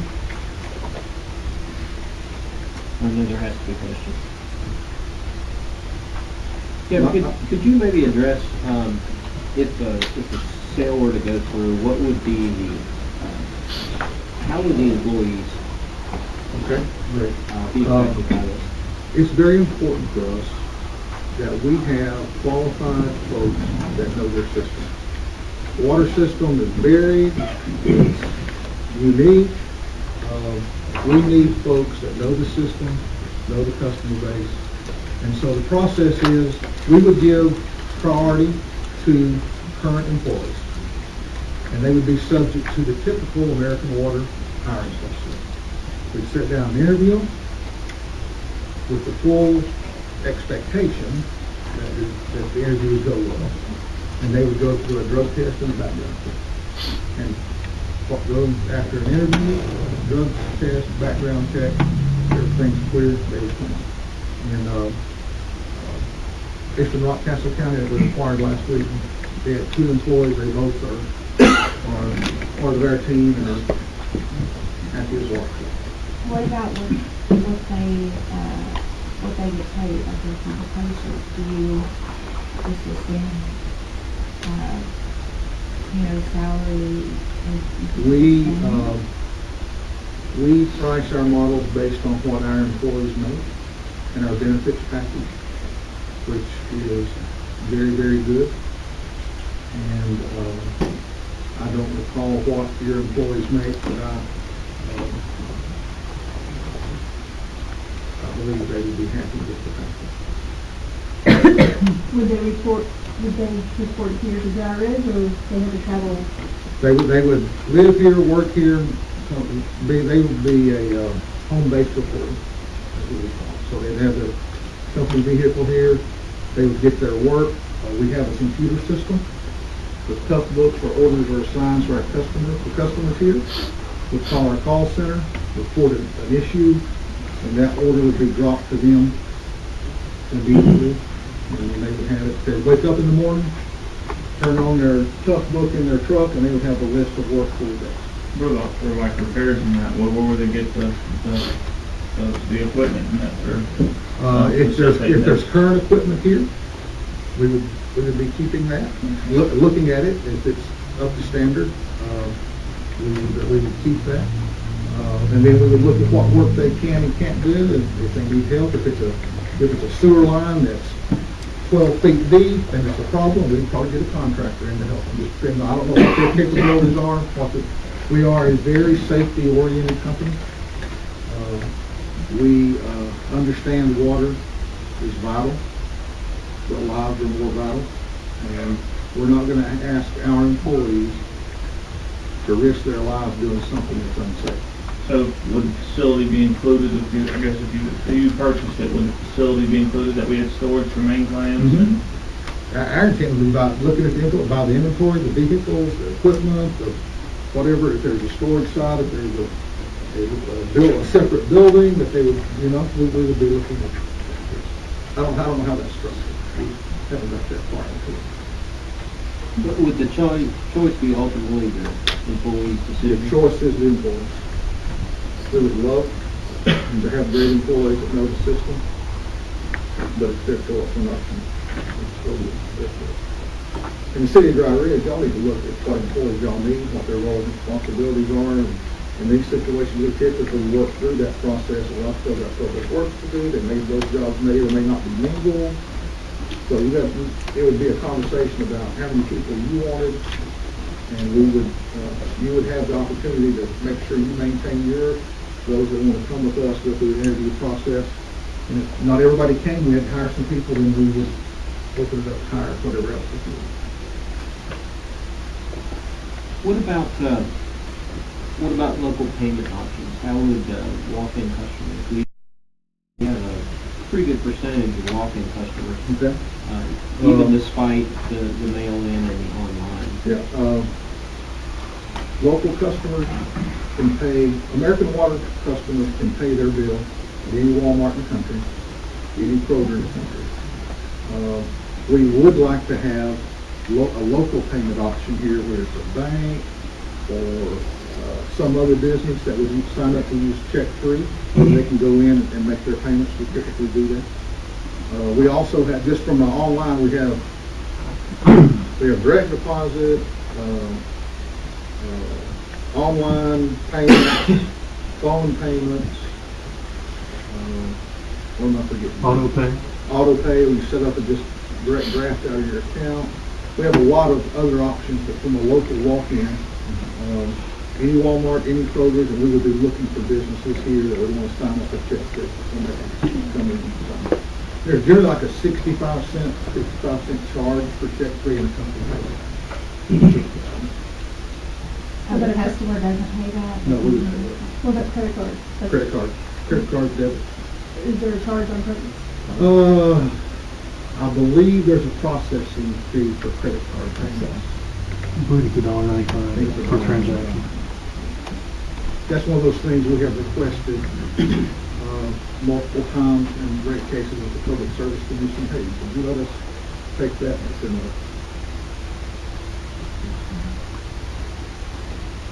And if you said this, I'm sorry, I missed it, but when did you say the next rate study would be? We do not have one identified right now. So, you don't have one like every 2 years, every 3 years? It's not a set period of time. It depends on what factors, weather, depends on the amount of investment, the projects are going on. I don't think it's not going to be years and years and years. To be honest with that, but we do not have one projected for this year. So, when we look at that kind of year by year as we go. So you do buy the water from Williamstown, that when they try to increase, you can negotiate, right? If they're willing. Okay. I'm saying right now, they just say, hey, we're increasing your rate, here it is. We will, barrel over a barrel. our legal position, and help me with my attorney, is that we would be a successor that would get the benefits and binding of the current contracts, and we would follow this. So our rate would never go down for 40 years. Well, that's my question. So, they can raise your rate 10%? We will follow the contract. There's other work that City of Williamstown does, and there's work that y'all spend money on. And that's work, because of our expertise and our buying power, that's work that we can do more economically than Dry Ridge. Not City of Williamstown, there's the work Dry Ridge does in your system. And the supplies and the things that you do, we can buy much more efficiently than you can buy. We can minimize the increase. I think what the question is being asked is this. We all know, and we've seen this in the past few years, that the rates, Williamstown's rates are going up. But for you to make a rate increase, you have to go to the PSC and say, no, we want to raise their rates. If the PSC says no, you wouldn't be able to raise rates at that point. That's correct. This is the difference between a municipality to a municipality that we are in today, where we have no control, theoretically. To go into a position of selling to somebody who has that control and has something over top of them, being the PSC, so the PSC as the buffer. We cannot raise rates without PSC approval. They do all the rate changes. Yeah, but on the other hand, you gotta go with their contract. But that's not That's the increase. It's not a rate increase to the customer. That's a rate increase. That's a rate increase to Kentucky American Water. And then we would have to deal with that in the rate case. If PSC says no, they can't raise the rate. Yeah, but there's a way to do it with the rate case, right? Rate case. The rate case. The PSC has to decide that process. Yeah, let me just add one thing. Here's what happens in a rate case. Let's say Kentucky American continues with the same contract that Dry Ridge has with Williamstown, and let's say Williamstown increases the price of water that's going to sell to Kentucky American. So Kentucky American's expenses are going up. When Kentucky American goes into a rate case, it submits proof of all of its expenses. Its purchased water expense, Kevin's salary, outside counsel legal fees, and the pencils that they use in the office. All of that goes into the PSC as part of the information that's submitted to figure out what water rates ought to result from that. The PSC will look at all that, and they'll say, look, you're paying too much for pencils. We think that you're paying $1 for 100 pencils. We think you can get it for 90 cents. So we're only going to let you recover 90 cents towards the purchase price of those pencils. One of the things that the PSC will look at is what Kentucky American's purchased water expense is. Kentucky American purchases water from other entities besides Williamstown if that were to happen. And so the PSC would look at the purchased water expense and build that into the rates that Kentucky American would ultimately be approved to be able to charge. So it's just another expense item that will be built into the ultimate rates that the PSC produces. That's generally how it works. I hope that answers your question, but that's how the whole bucket of expenses that Kentucky American pays goes into the rates that ultimately result. Now, when Williamstown is charging you guys for water, they're doing the same thing. I mean, they're taking what it costs them to get water to you guys, based on what they invested in their plant, based on the cost of their employees, based on the cost of everything that they have. They're saying expensive, and they're building that into the rate that they're charging you guys. And I think what Mr. Maddox is saying is that the oversight of that rate-making process for Kentucky American situation is the PSC. For the Williamstown situation, the PSC is absent. It's not involved in that, in an oversight capacity. The PSC is a state agency that has about 70 or 80 employees, including 3 commissioners that are governor-appointed positions. The 70 or 80 employees are lawyers, accountants, engineers, those types of people that look at all the cases that come before it, rate cases and a wide variety of types of cases. So they have their own staff to look at every single number that a regulated utility like Kentucky American submits to the PSC. I'm talking too much, but I hope that answers your question. If it doesn't, please tell me. No. Okay. In terms of size, this is a small community, and I have various development. Owen County's got 4,000. But in terms of the larger municipalities, they're spreading the cost out, people spreading it for town. But I've read that a public utility, water utility, run by public entities, can be averaged 21% cheaper. But that, and this is in larger municipalities, but that on average is 15% increase a year in the large communities. We do not see and have not seen around the world ever having a 15% year. You get the 36%. I know it was one time thing. One time for multiple years. And that was a $163 million project, a one-time deal. We're going to spend $20 to $25 million. Do you have a projection what your increase will be? I do not. We spend $20 to $25 million a year in capital. Can you inform me at some point, not tonight, the council ask you what the annual rate increase has been in, say, Lexington and/or Overton for the past 10 years? We can do that, and we will do that. But generally, once they're on single tariff pricing, it's all the same rate increase. As soon as we can get that through to us. So we will certainly provide this. That's public information. So I have another question about the sewer. Getting back to this for a second. Yep. What's the reason for the 12% increase initially? That was, the 12% was what was in the offer. The offer was that the water rates would stay the same at the $47.84 for 4,000, and the sewer would increase its 4,000 gallons to a total of $74.41 for 4,000, which would equate to a 12% increase. That's in their offer to purchase. That was in the offer to purchase. That was the terms of the offer. And that was because the sewer rates are so, the sewer rates are so underfunded. That was trying to get back to some kind of level of integrity. Underfunded. The sewer costs are big loss. The sewer costs are far worse than the annual losses in the sewer are far worse than the loss. And that was trying to get that. Our loss. Yes. That's not your loss. Right. So, it'd still be a loss, we're just trying to. But you're not purchasing your loss. No, but we're purchasing the rates and the work. A lot of the infrastructure over the years, a lot of the improvements haven't been made over the years. Oh, I'm familiar, yeah. There's lift stations that need a lot of attention right now.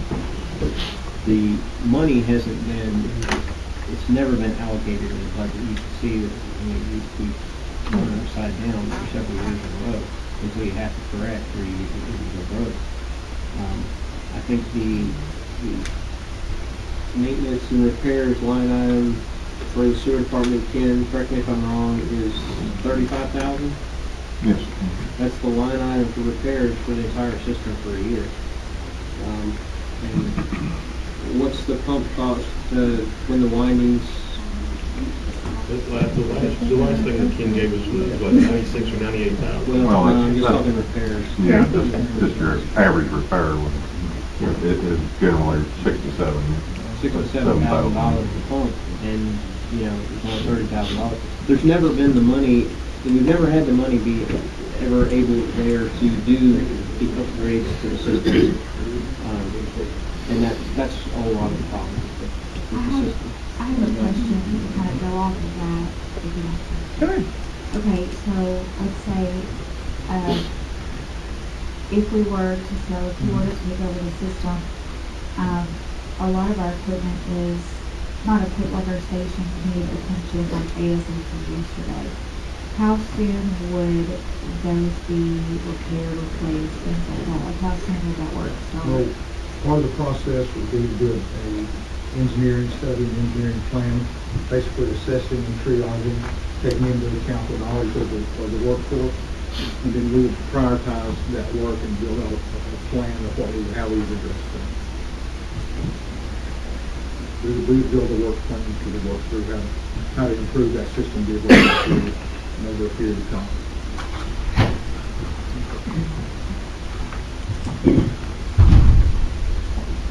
Why do you want to buy? Why do you want to buy something that you know you're not going to make the money? I don't want to buy that. I don't want to go and buy a car knowing that I got to spend $4,000. If I give $200 for it, I got to spend $4,000 to make profit. So why do you want to come and buy our system, knowing that you don't know what kind of increase it's going to be for you to run in the black with our system? It's important for us to grow. As the more customers we have, the more we can spend the fixed costs, and much of what we've talked about here are fixed costs. And we can spread those costs over 130,000 customers, make it more effective for everybody. And we believe that we can do the work more cost effectively because of our scale and our purchasing power. And we believe we can have some efficiency. And we solve problems. That's what we do. When we buy systems, we are generally buying a system that needs work because it's a complicated business. It takes funding, and a lot of times municipalities are not adequately capable to do that or willing to do that. And we have an effective model over a large customer base to do that effectively. More effective. Everything's going to be quick. And also, we are as a private utility, we're also a taxpayer. So the property that we own, that we would buy, the water main plants, the vehicles, the cars, part of that bill is figured into the rates already, would go back to the city, the county, school taxes, all those things. The school tax that we pay in Owen County based on that plant we built there is huge. They built a significant amount of that new high school based on the tax funding that came from. So we become a contributor back to the community through property taxes. But that tax burden is passed through your customers. It's part of the rate we're talking about. It's built into the rate we're talking about. Any other questions?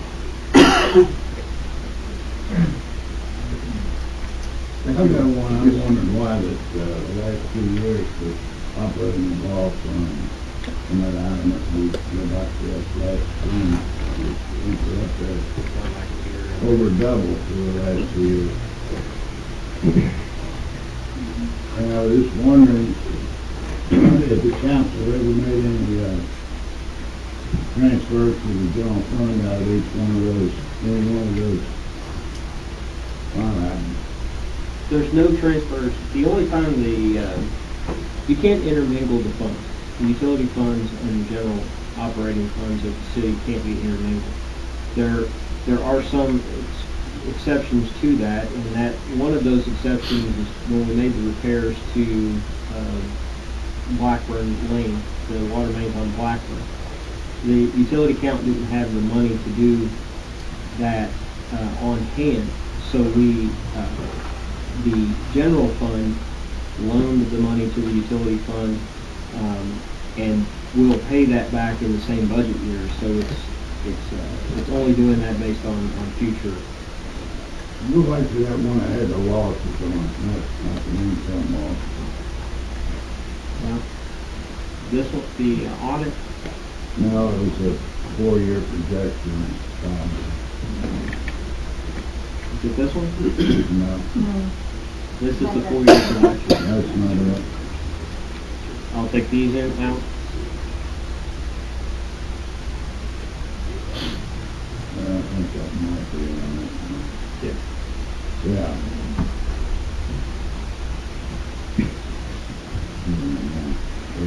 Anyway, the previous screen with another image on ahead, we're gonna wind up in 2022 with $1,000,000 and something cost. Yeah, I'm not sure which thing you're looking for, Ray. It's the cash balance. He's looking at the cash balance of 1.2 million. That's Projected year One 22. before that. The loss doubled the last 2 years from the previous 2 before that. Okay, you're looking at what Kentucky, or, Rural Water sent us originally. Got time. Got some of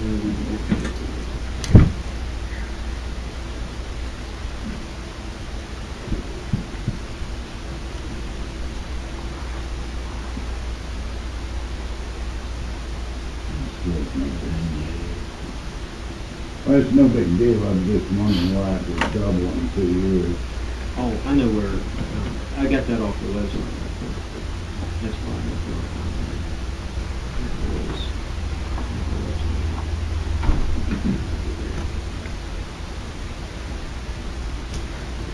This one, the financial. Is that the one you're looking for, Wade? That shows this there, right here, the operating losses over the past couple of years. It's in there somewhere, you can let it go, but it has doubled the last 2 years, the cost of garbage.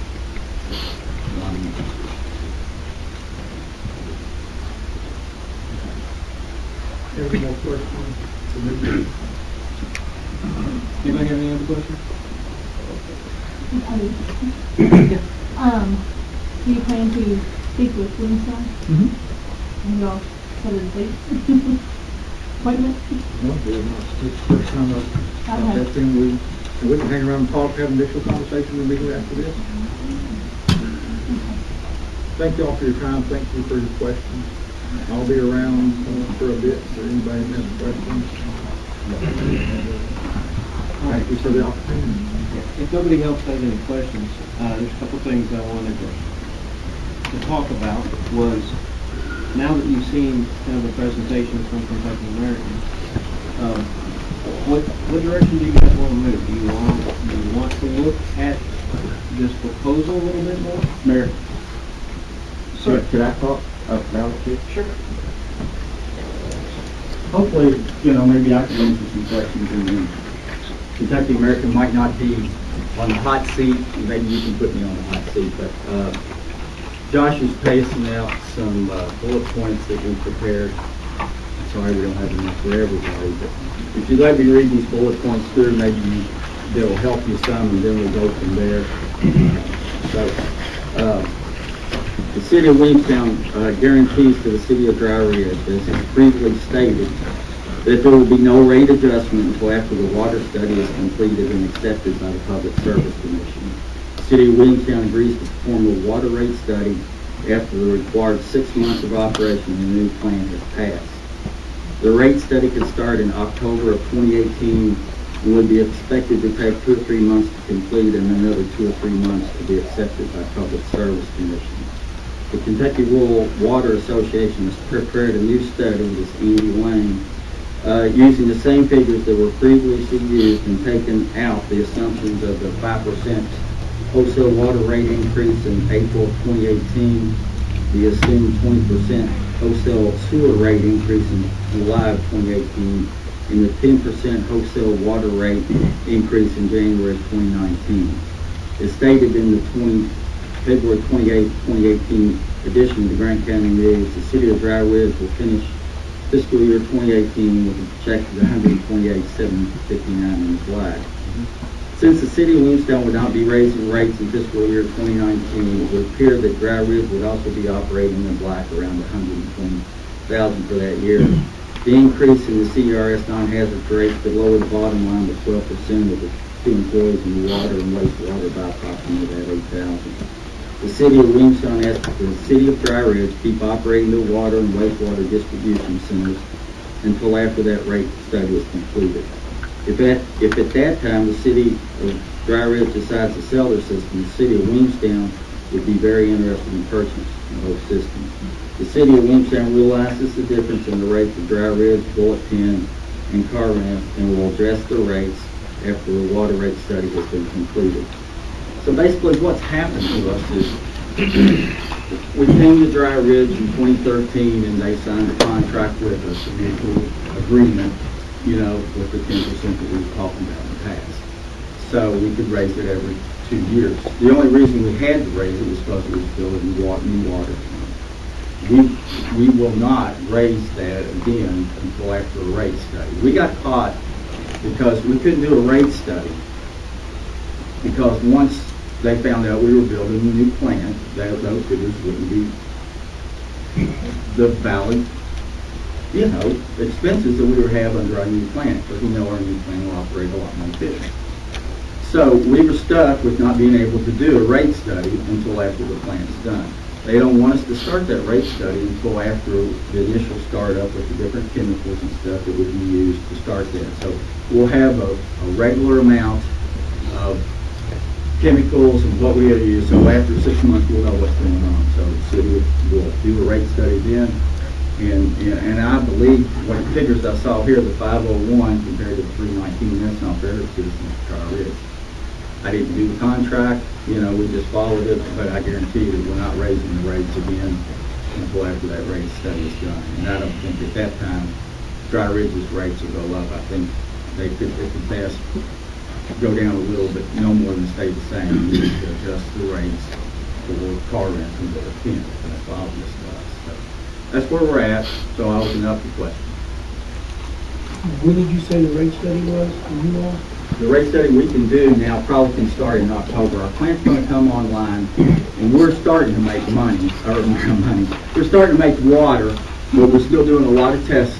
So we will be putting it out in our system probably in the next couple of weeks. So we're thinking 1st of April we could do it, waiting the 6 months, 2 to 3 months to get the thing done, and then 2 to 3 months as we present it to public service. Mayor, why is there such disparity between what you charge Dry Ridge and what you charge Corinth and Bullet?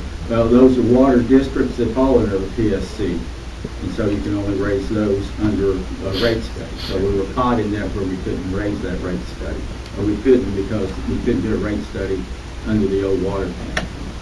So you thought it would be fair just to raise ours because No. you... No. I mean, I'm sorry, I interrupted. No, I mean, you couldn't raise theirs because of, you know, the PSC involved, but because it wasn't like that between you guys and us, you just assume we'll raise it because we can. Yeah. You know what I mean? Like, I have to agree, yes, because that was the contract that was agreed between Dry Ridge and So, a 4-year contract. There has not been an increase to you all since 2014.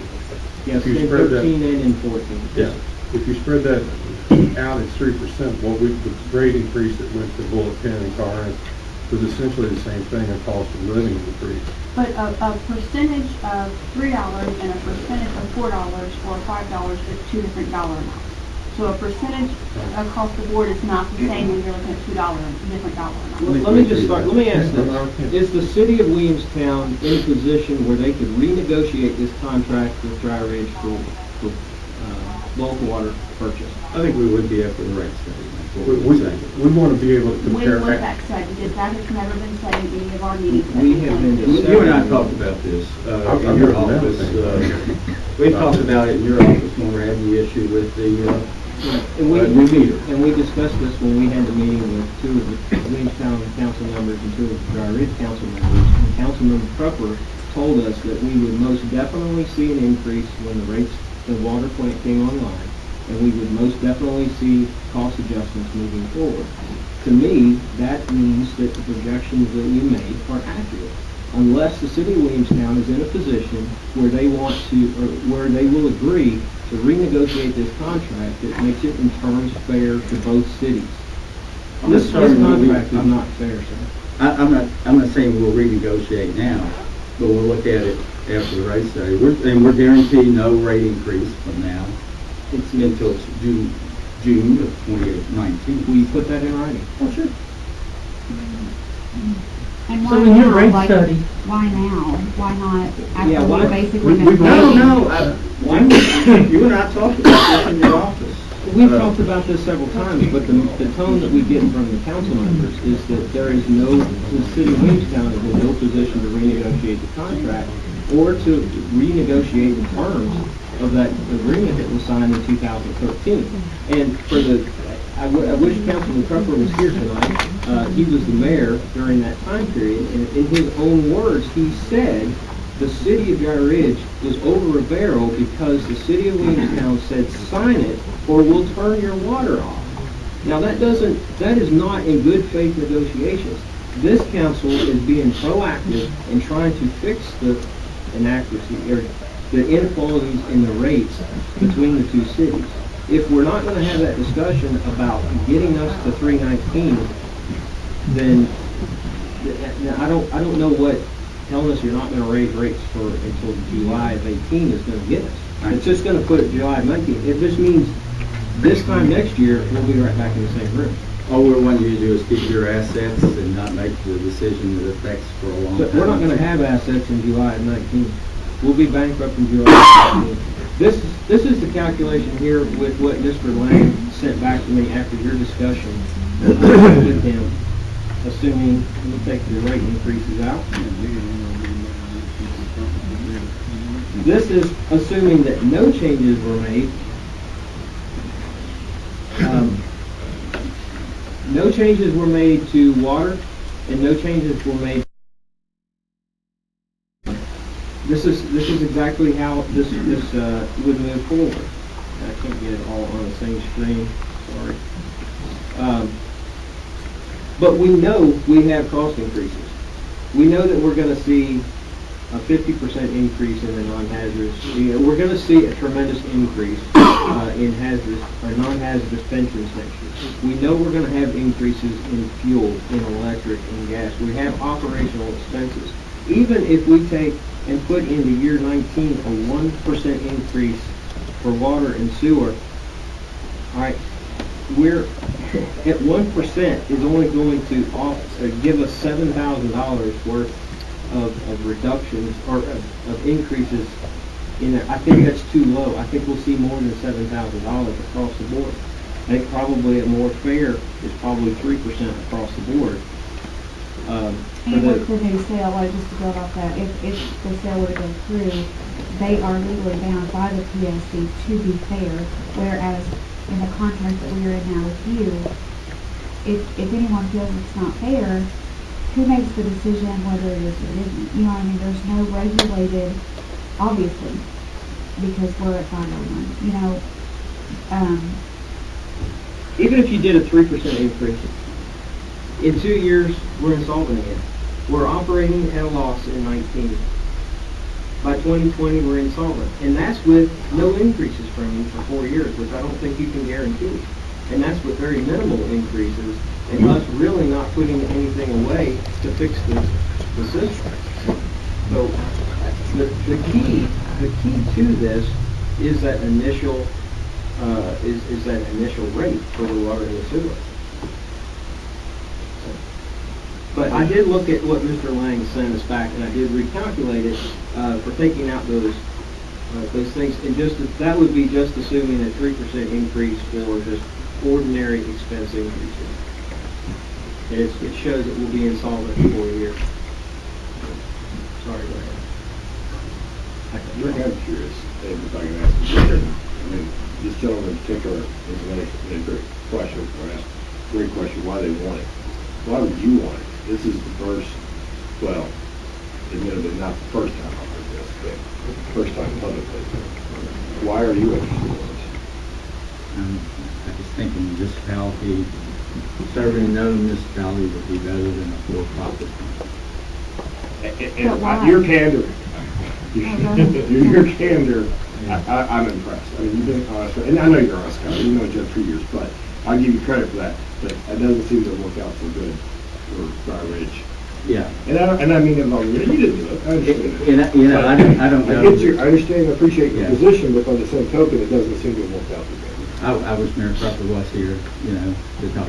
That would be one good thing, because, I don't know that we said you had to, so, I would like to hear what he would have to say. We've all heard it from, we've heard him, give the exact recollection of that conversation. So, I mean, that's just, not okay. But couldn't you agree, though, when you do your rate study, well, you just said something about a rate study after your plan is up. And I'm assuming when you do your rate study, you're gonna look at Corinth and Bullock Pin to raise their price. That's what we're looking at. So, wouldn't you say it would be fair then to renegotiate that contract to bring us into the same cost? I mean, I think everybody would be a winner at that point. Yeah, that's what I've heard from him. But yeah, and we that's seem what to have a difference with. No, we asked that very specific question. We asked that exact question to Councilman Crawford and who else was there? And Councilman Middleton.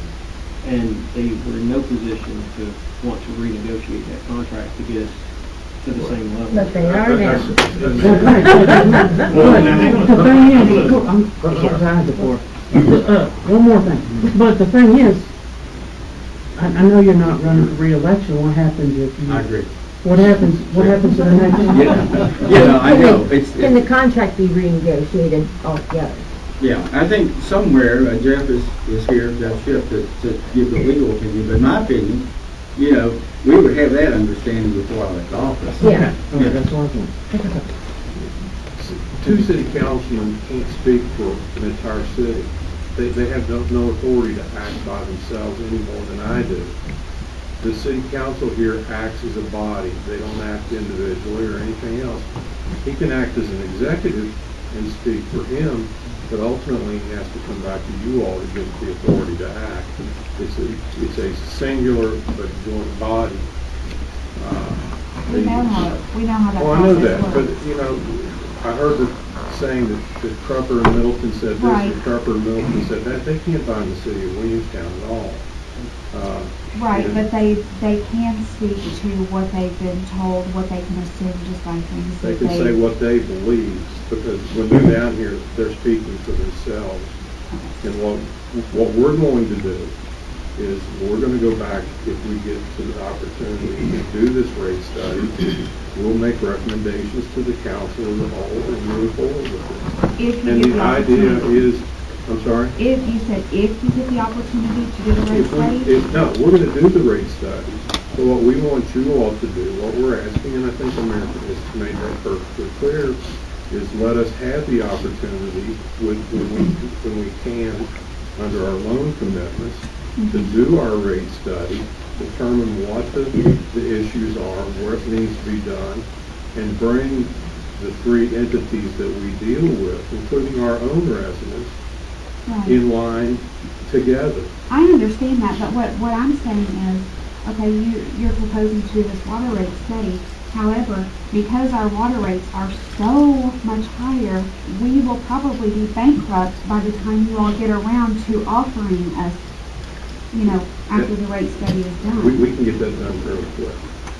It's just a question that we have to wait 6 months in order to give a floor and a ceiling to get to do the rate study. Right, but why now? Why now? Why We were gonna not? do We've that been anyway. begging, like, we came, We were going to do that anyway, but we couldn't because we were, but In all due respect, you weren't gonna do that for another 35 years. right. Until this contract came up. You Well, weren't in a no, position. no, we were gonna do the rate study, trying to figure this out. We knew it was Well, to be fair to these guys, you know, the conversations they had, I mean, and Jeff, we traded a few letters last summer that weren't exactly warm and fuzzy.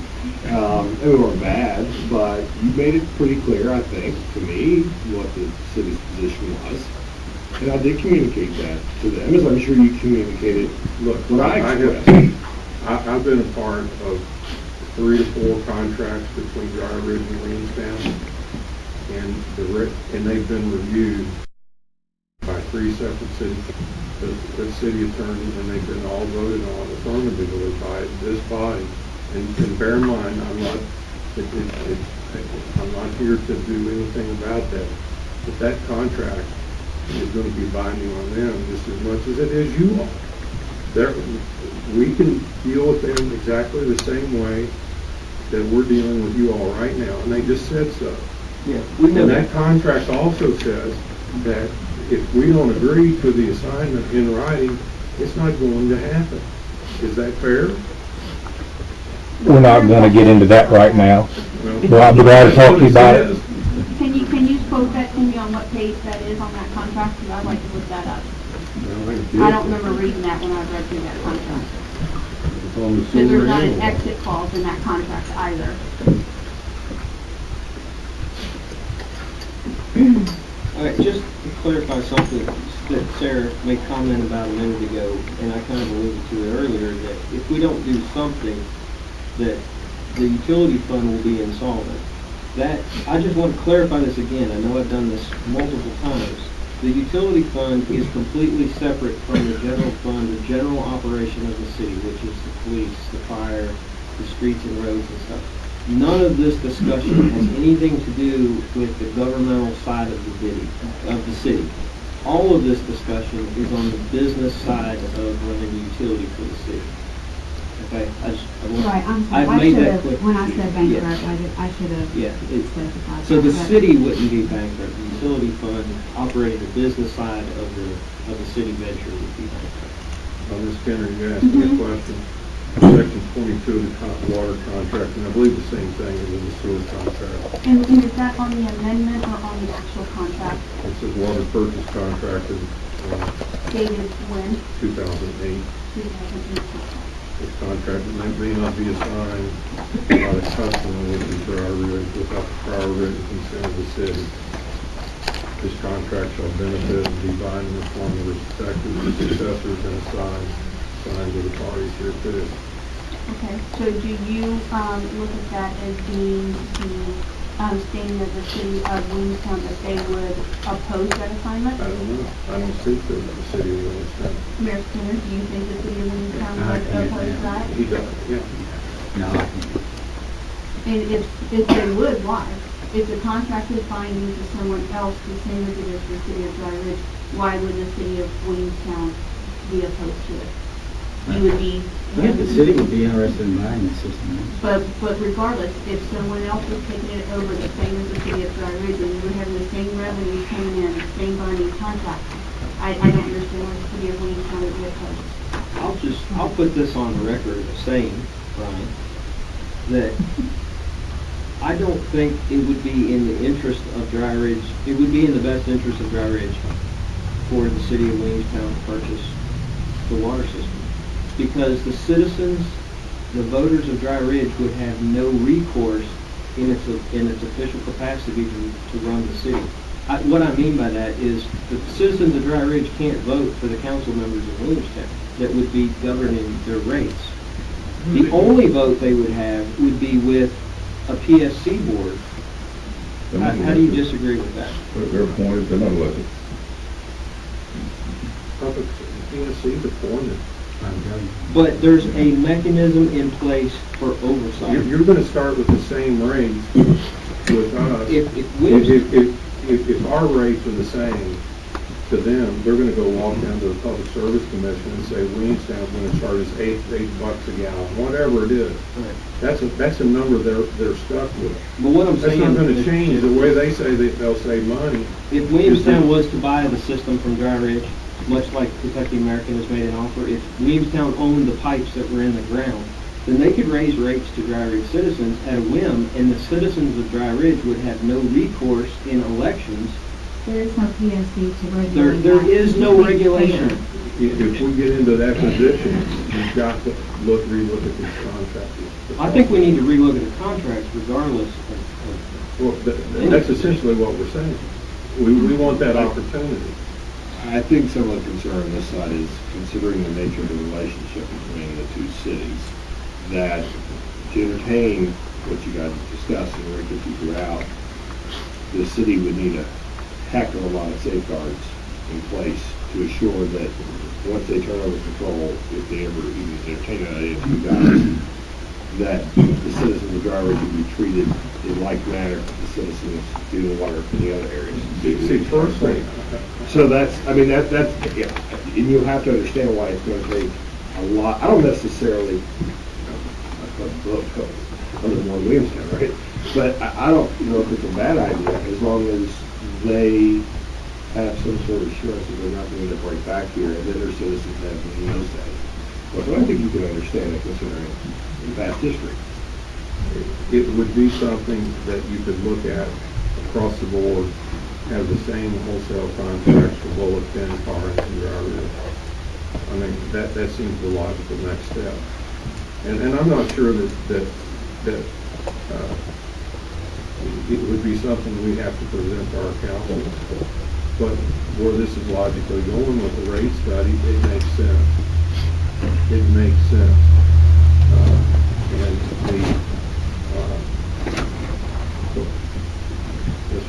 And I just have a question. You keep bringing up the rate study, but you're all not minded about it. If rate study comes in and they say, no, you're way too high, even now, and you say, okay, fine, and but then you can turn around and raise rates again. There's no safety. There's no safety net here for us. There is nothing here for us as far as any sort of safety, at least with under PSC control. There is a net. And I'll be upfront. That's what I get calls every time we send bills out. I get calls many times a day. Why are rates so high? This is where we are. As unfortunate as it is, and I don't blame either one of you all, but I will tell you this: at no safety net under us, we're done. Our utility fund is going to go insolvent, and then we're in trouble. We have to do something now. Not today. I'm not going to say that. We have to do something now. We can't wait for a year and a half. In a year and a half, we're out. I didn't know it was that dark, but that is about, honestly, the quickest we could get it done. I'm just, like I said, there's no safety net. I understand. And we're expecting Fort Penn at 319 and Corinth at 319, and that's extremely low. 501's probably and it should be somewhere. I just can't believe you guys have all of a sudden decided to come down here and say this when you've known about it, Rick.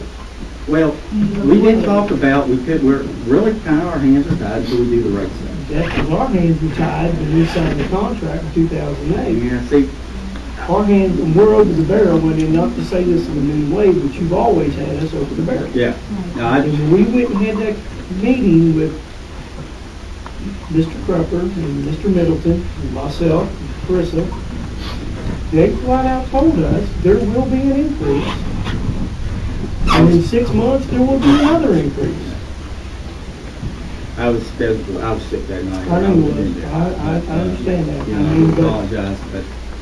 I just kind of find it amusing now that you're coming to us now wanting to renegotiate, look at the contract. I mean, why could this have been 2 years ago when we had a meeting with them? Was that last summer? It was. Was it last summer or summer before that? No, probably last summer. You and I,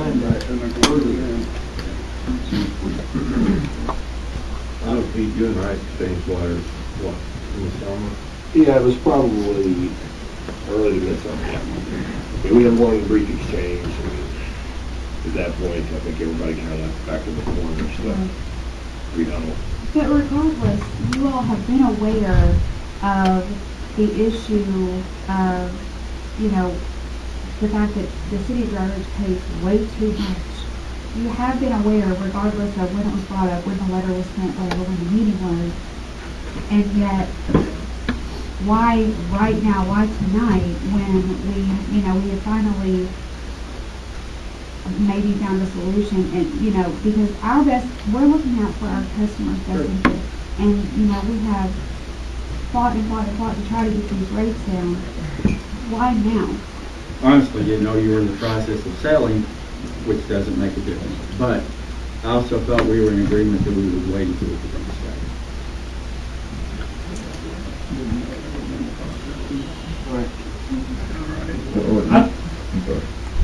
I think a lot's got to do. I mean, Mayor, I'm superintendent for City of Williamstown, of course, but my managerial approach to this is a lot different than probably those in the past, because I have run a larger water utility, and I've got a different outlook on things than I think that we've necessarily had. So I think being able to get some input as well just helps along into this. And to be honest, I didn't know this until earlier this week that y'all were considering selling the water. And to be honest, I think it's a mistake to sell it, really, if you can keep it in-house. If you can keep it in-house and you can manage it and you can make it profitable. I've been there, been in a larger city. I see what it can do for you. I can see what it can do when you guys start to expand, when you guys start to grow. And I see the benefits of it. I mean, this is hometown for me. This is where I grew up. I'd hate to see a profit company come in here. These guys are going to make money. I mean, they're going to split the cost, but they're going to make the money. If the municipality owns it and they do make profit, where does that profit go?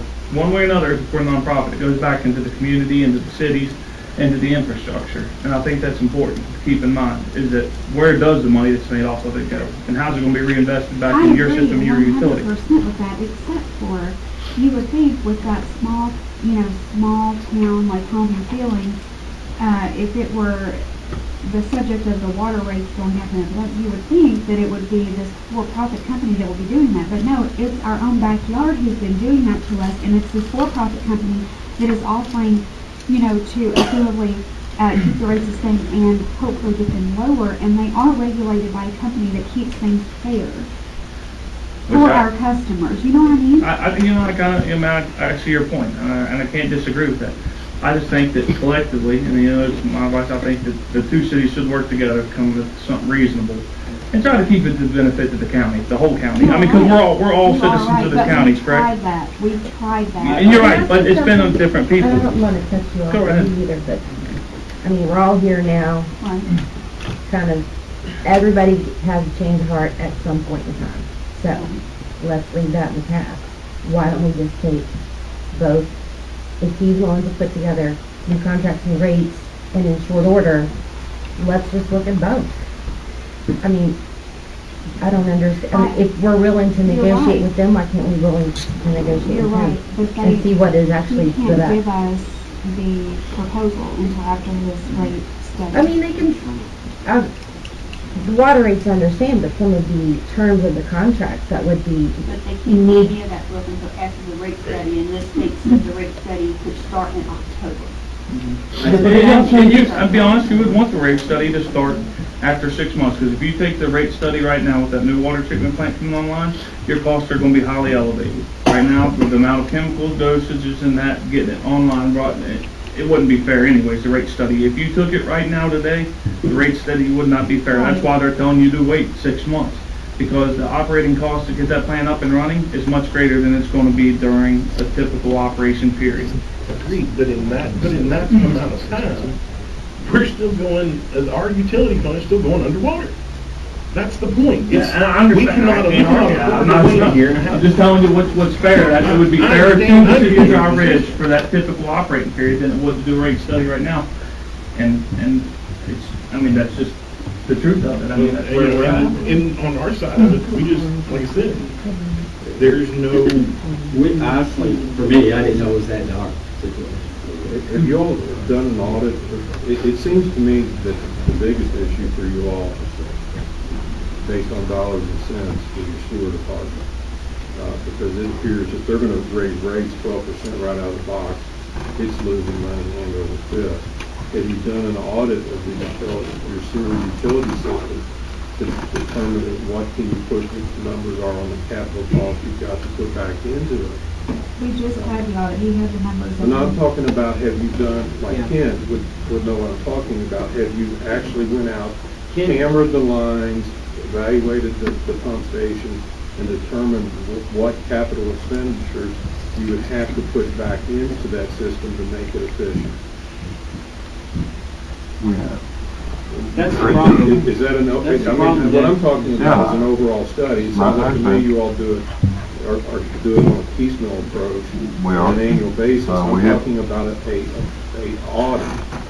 And I'm not adverse to recommending to the city to look at a rate study of the sewer plant down there and work with you all to determine what you need to do to bring your sewers up to. All right. Any other questions? I'm going to go ahead and cut this discussion off unless anybody else has got any other discussions, because we could talk about this all night. I just would like to know what the direction of the council is. What's the thoughts? Do you want to continue this discussion with Kentucky American? I guess the next prudent thing would be to do a public meeting. I mean, like a town hall type meeting. That's up to you guys and your lawyers on how you want to move forward. That's what I'm asking. I'm sorry, I just... Oh, I thought you were looking at me. I'm sorry. Attorney Indy is saying. personally don't see we have a choice.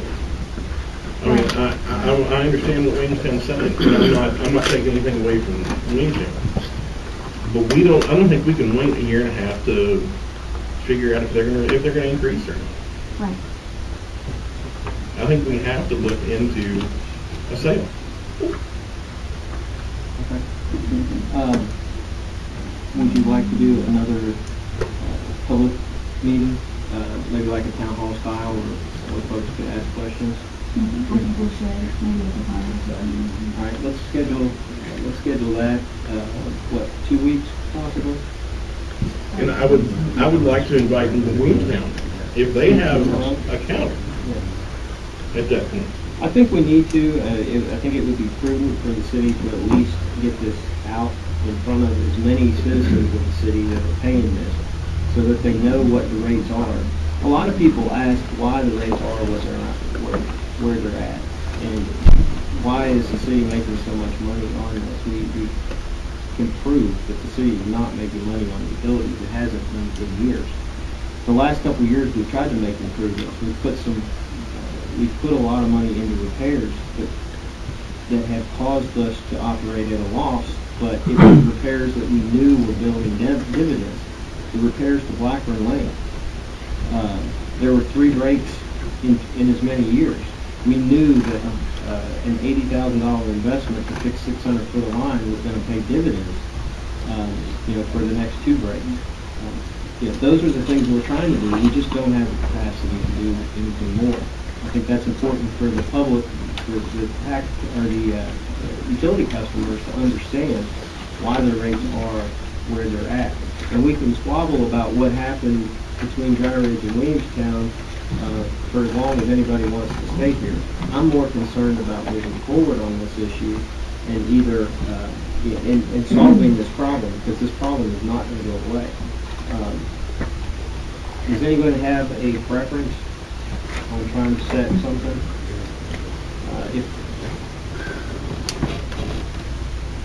What the preference is what? Town hall meeting. Town hall meeting. That would look like it would give us some advertise.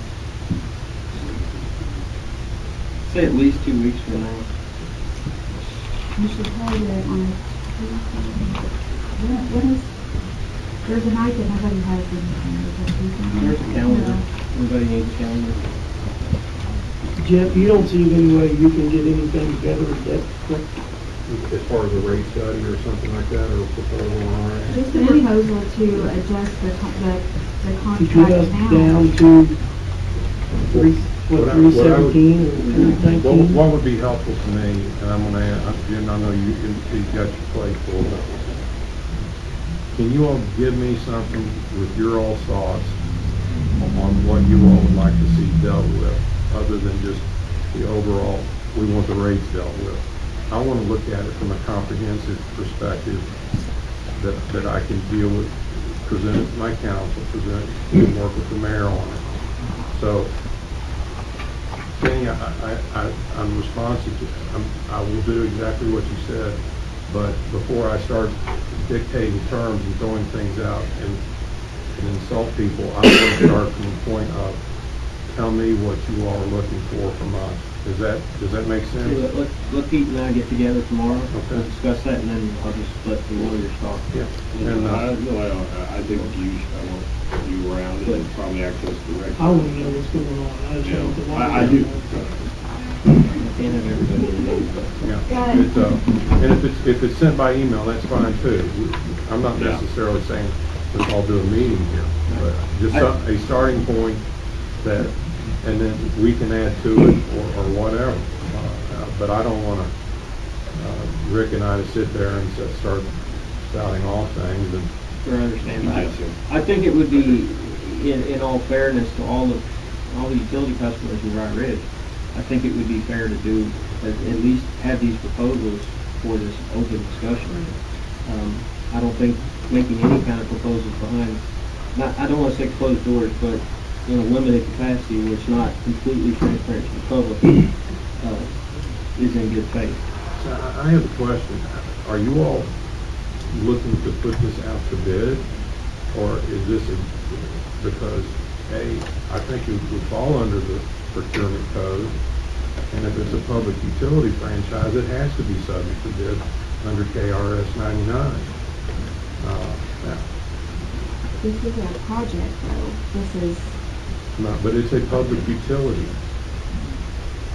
and it's over $20,000, obviously. Well, couldn't you guys, if you want us to, I'm really, I got property in the city.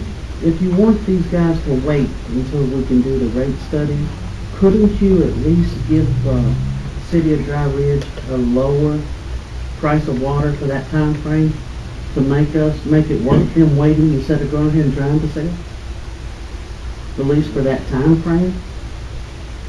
I know something has to happen. I mean, Good faith. Yeah, that sounds logical, but I can't make that decision. And I can't, I mean, we're like. When's your next meeting? I mean, but you guys can do it together though, right? It will be the 2nd to the 20th, the 20th, the next meeting. One thing I would say, is you need all the information, so some of the things that I asked about the rate of increase that my Kentucky Americans had over the past decade or so in various places would reflect what they might do here. I think you need that information before this meeting. I agree. That's an extremely valid point, thank you. Jeff, Jimmy and I will be at 11 tomorrow. Okay. How's that for? I'll be in hearing, but I'll be available Well, after that. So. we don't need to get a hold of you at 11, but we will get together and get you Okay. something. Have you all decided on a date, Mayor, yet, or? I think that's what we're still looking at. Is anybody, anything work out here? First meeting? You want to go that long? You said it would be 2 weeks. I was thinking like the 19th. You got Oh, I'm sorry. You got council meeting, we have council meeting on the 19th, Queenstown has council meeting on the 20th. Mr. Rogers, do you see any way of getting any problem with getting rate increases like we talked about before to us, that we can see what has happened actually in Lexington and Owenston and Millersburg and all the other increases? We can look at historical data. I mean, you can get that information to us? Yep. How about the Wednesday, the 21st? Probably the 22nd.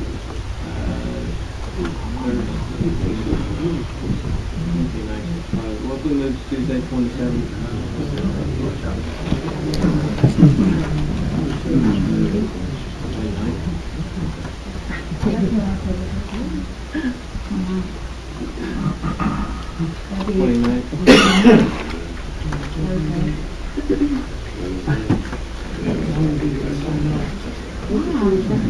Okay, we'll put together a date. I don't want to hold this meeting, I want to try and schedule a date. We'll get a date out there. So we will work tomorrow to gather some of this information, request to Mr. Shipp. I'll follow up with Mr. Keaton and Kevin tomorrow on some of that information. I'll compile that information. We'll share that. I'll also be in contact tomorrow to set some sort of a date, and then we'll publicize that, obviously. Anybody have anything else on that? All right. Debbie, I know you have been waiting for a very long time. That's all right. What I wanted to say was, and now for something completely different. Okay? I'm going to go ahead and give you all some cards and stuff. I have some extra cards and some other notes here. Just for anybody that doesn't know me, my name is Debbie Lucas Angel, and I am a candidate for Grant County Judge Executive. And what I like to do is see everybody, because some people know my name, and some people know my face, and some people don't know me at all. But I want to try to bring that together so everybody can see me and know who that angel person is that's applying for the Grant County Judge's position. I've got the knowledge, the experience, the ability, and the education to do this job respectfully better than any of my worthy opponents. I actually was raised on a dairy farm, and I've retired from the state of Kentucky after 25 years. And through that time, I went from a principal clerk typist all the way up to environmental protection. I was an inspector. I was a supervisor of the Florence Field Office, which some of you guys may be familiar with. The Florence Field Office Division of Waste Management covers Grant County, so yes, I did inspect the landfill and the water treatment plant a few times. I'm also a certified public manager, which is a nationally accredited certification. I can manage in government. I know how to do it. Right? What I can tell you is that anything that I do as judge would be with Grant County first. The very first thing I would think about. I've got lots of little irons in the fire, because some of you may have had yoga with me, some of you may have seen me with 4-H, with horticulture and things like that. You may have known me as that tomato lady at the farmer's market where I sell the plants and transplants and then the tomatoes themselves. All of that stuff becomes background. It becomes back burner when I become judge, because that is job one. That's what this county needs. I will bring integrity, transparency, and fiscal responsibility to Grant County, and I will represent Grant County, all of it. I won't go into more detail as to what my experience and education is, because frankly, a lot of times when I do that, people's eyes glaze over, and you guys, your bottoms are probably a little bit tired right now, and you're ready to move. But I have left my resume and some more of my cards here in case anybody's interested. Please feel free to give me a holler. If you have a question, on the back of my card has all the information, and my face is on the front of the card so you can remember what I look like. On the 13th, I will be having a little get-together. So if you want to come and see me out at the mall, I will be in Grant County Martial Arts. So if you got some questions or anything for me, feel free to come by. We'll have some refreshments and stuff, so it's not just a dry meeting. So if anybody has any questions, feel free to ask me, but I don't want to hold you up any longer. And I just appreciate you guys letting me speak. So if anybody has questions or anything, I'll be right here. If not, have a great evening. Thank you very much. Anybody have anything else? If not, then entertain a pleasure. All in favor?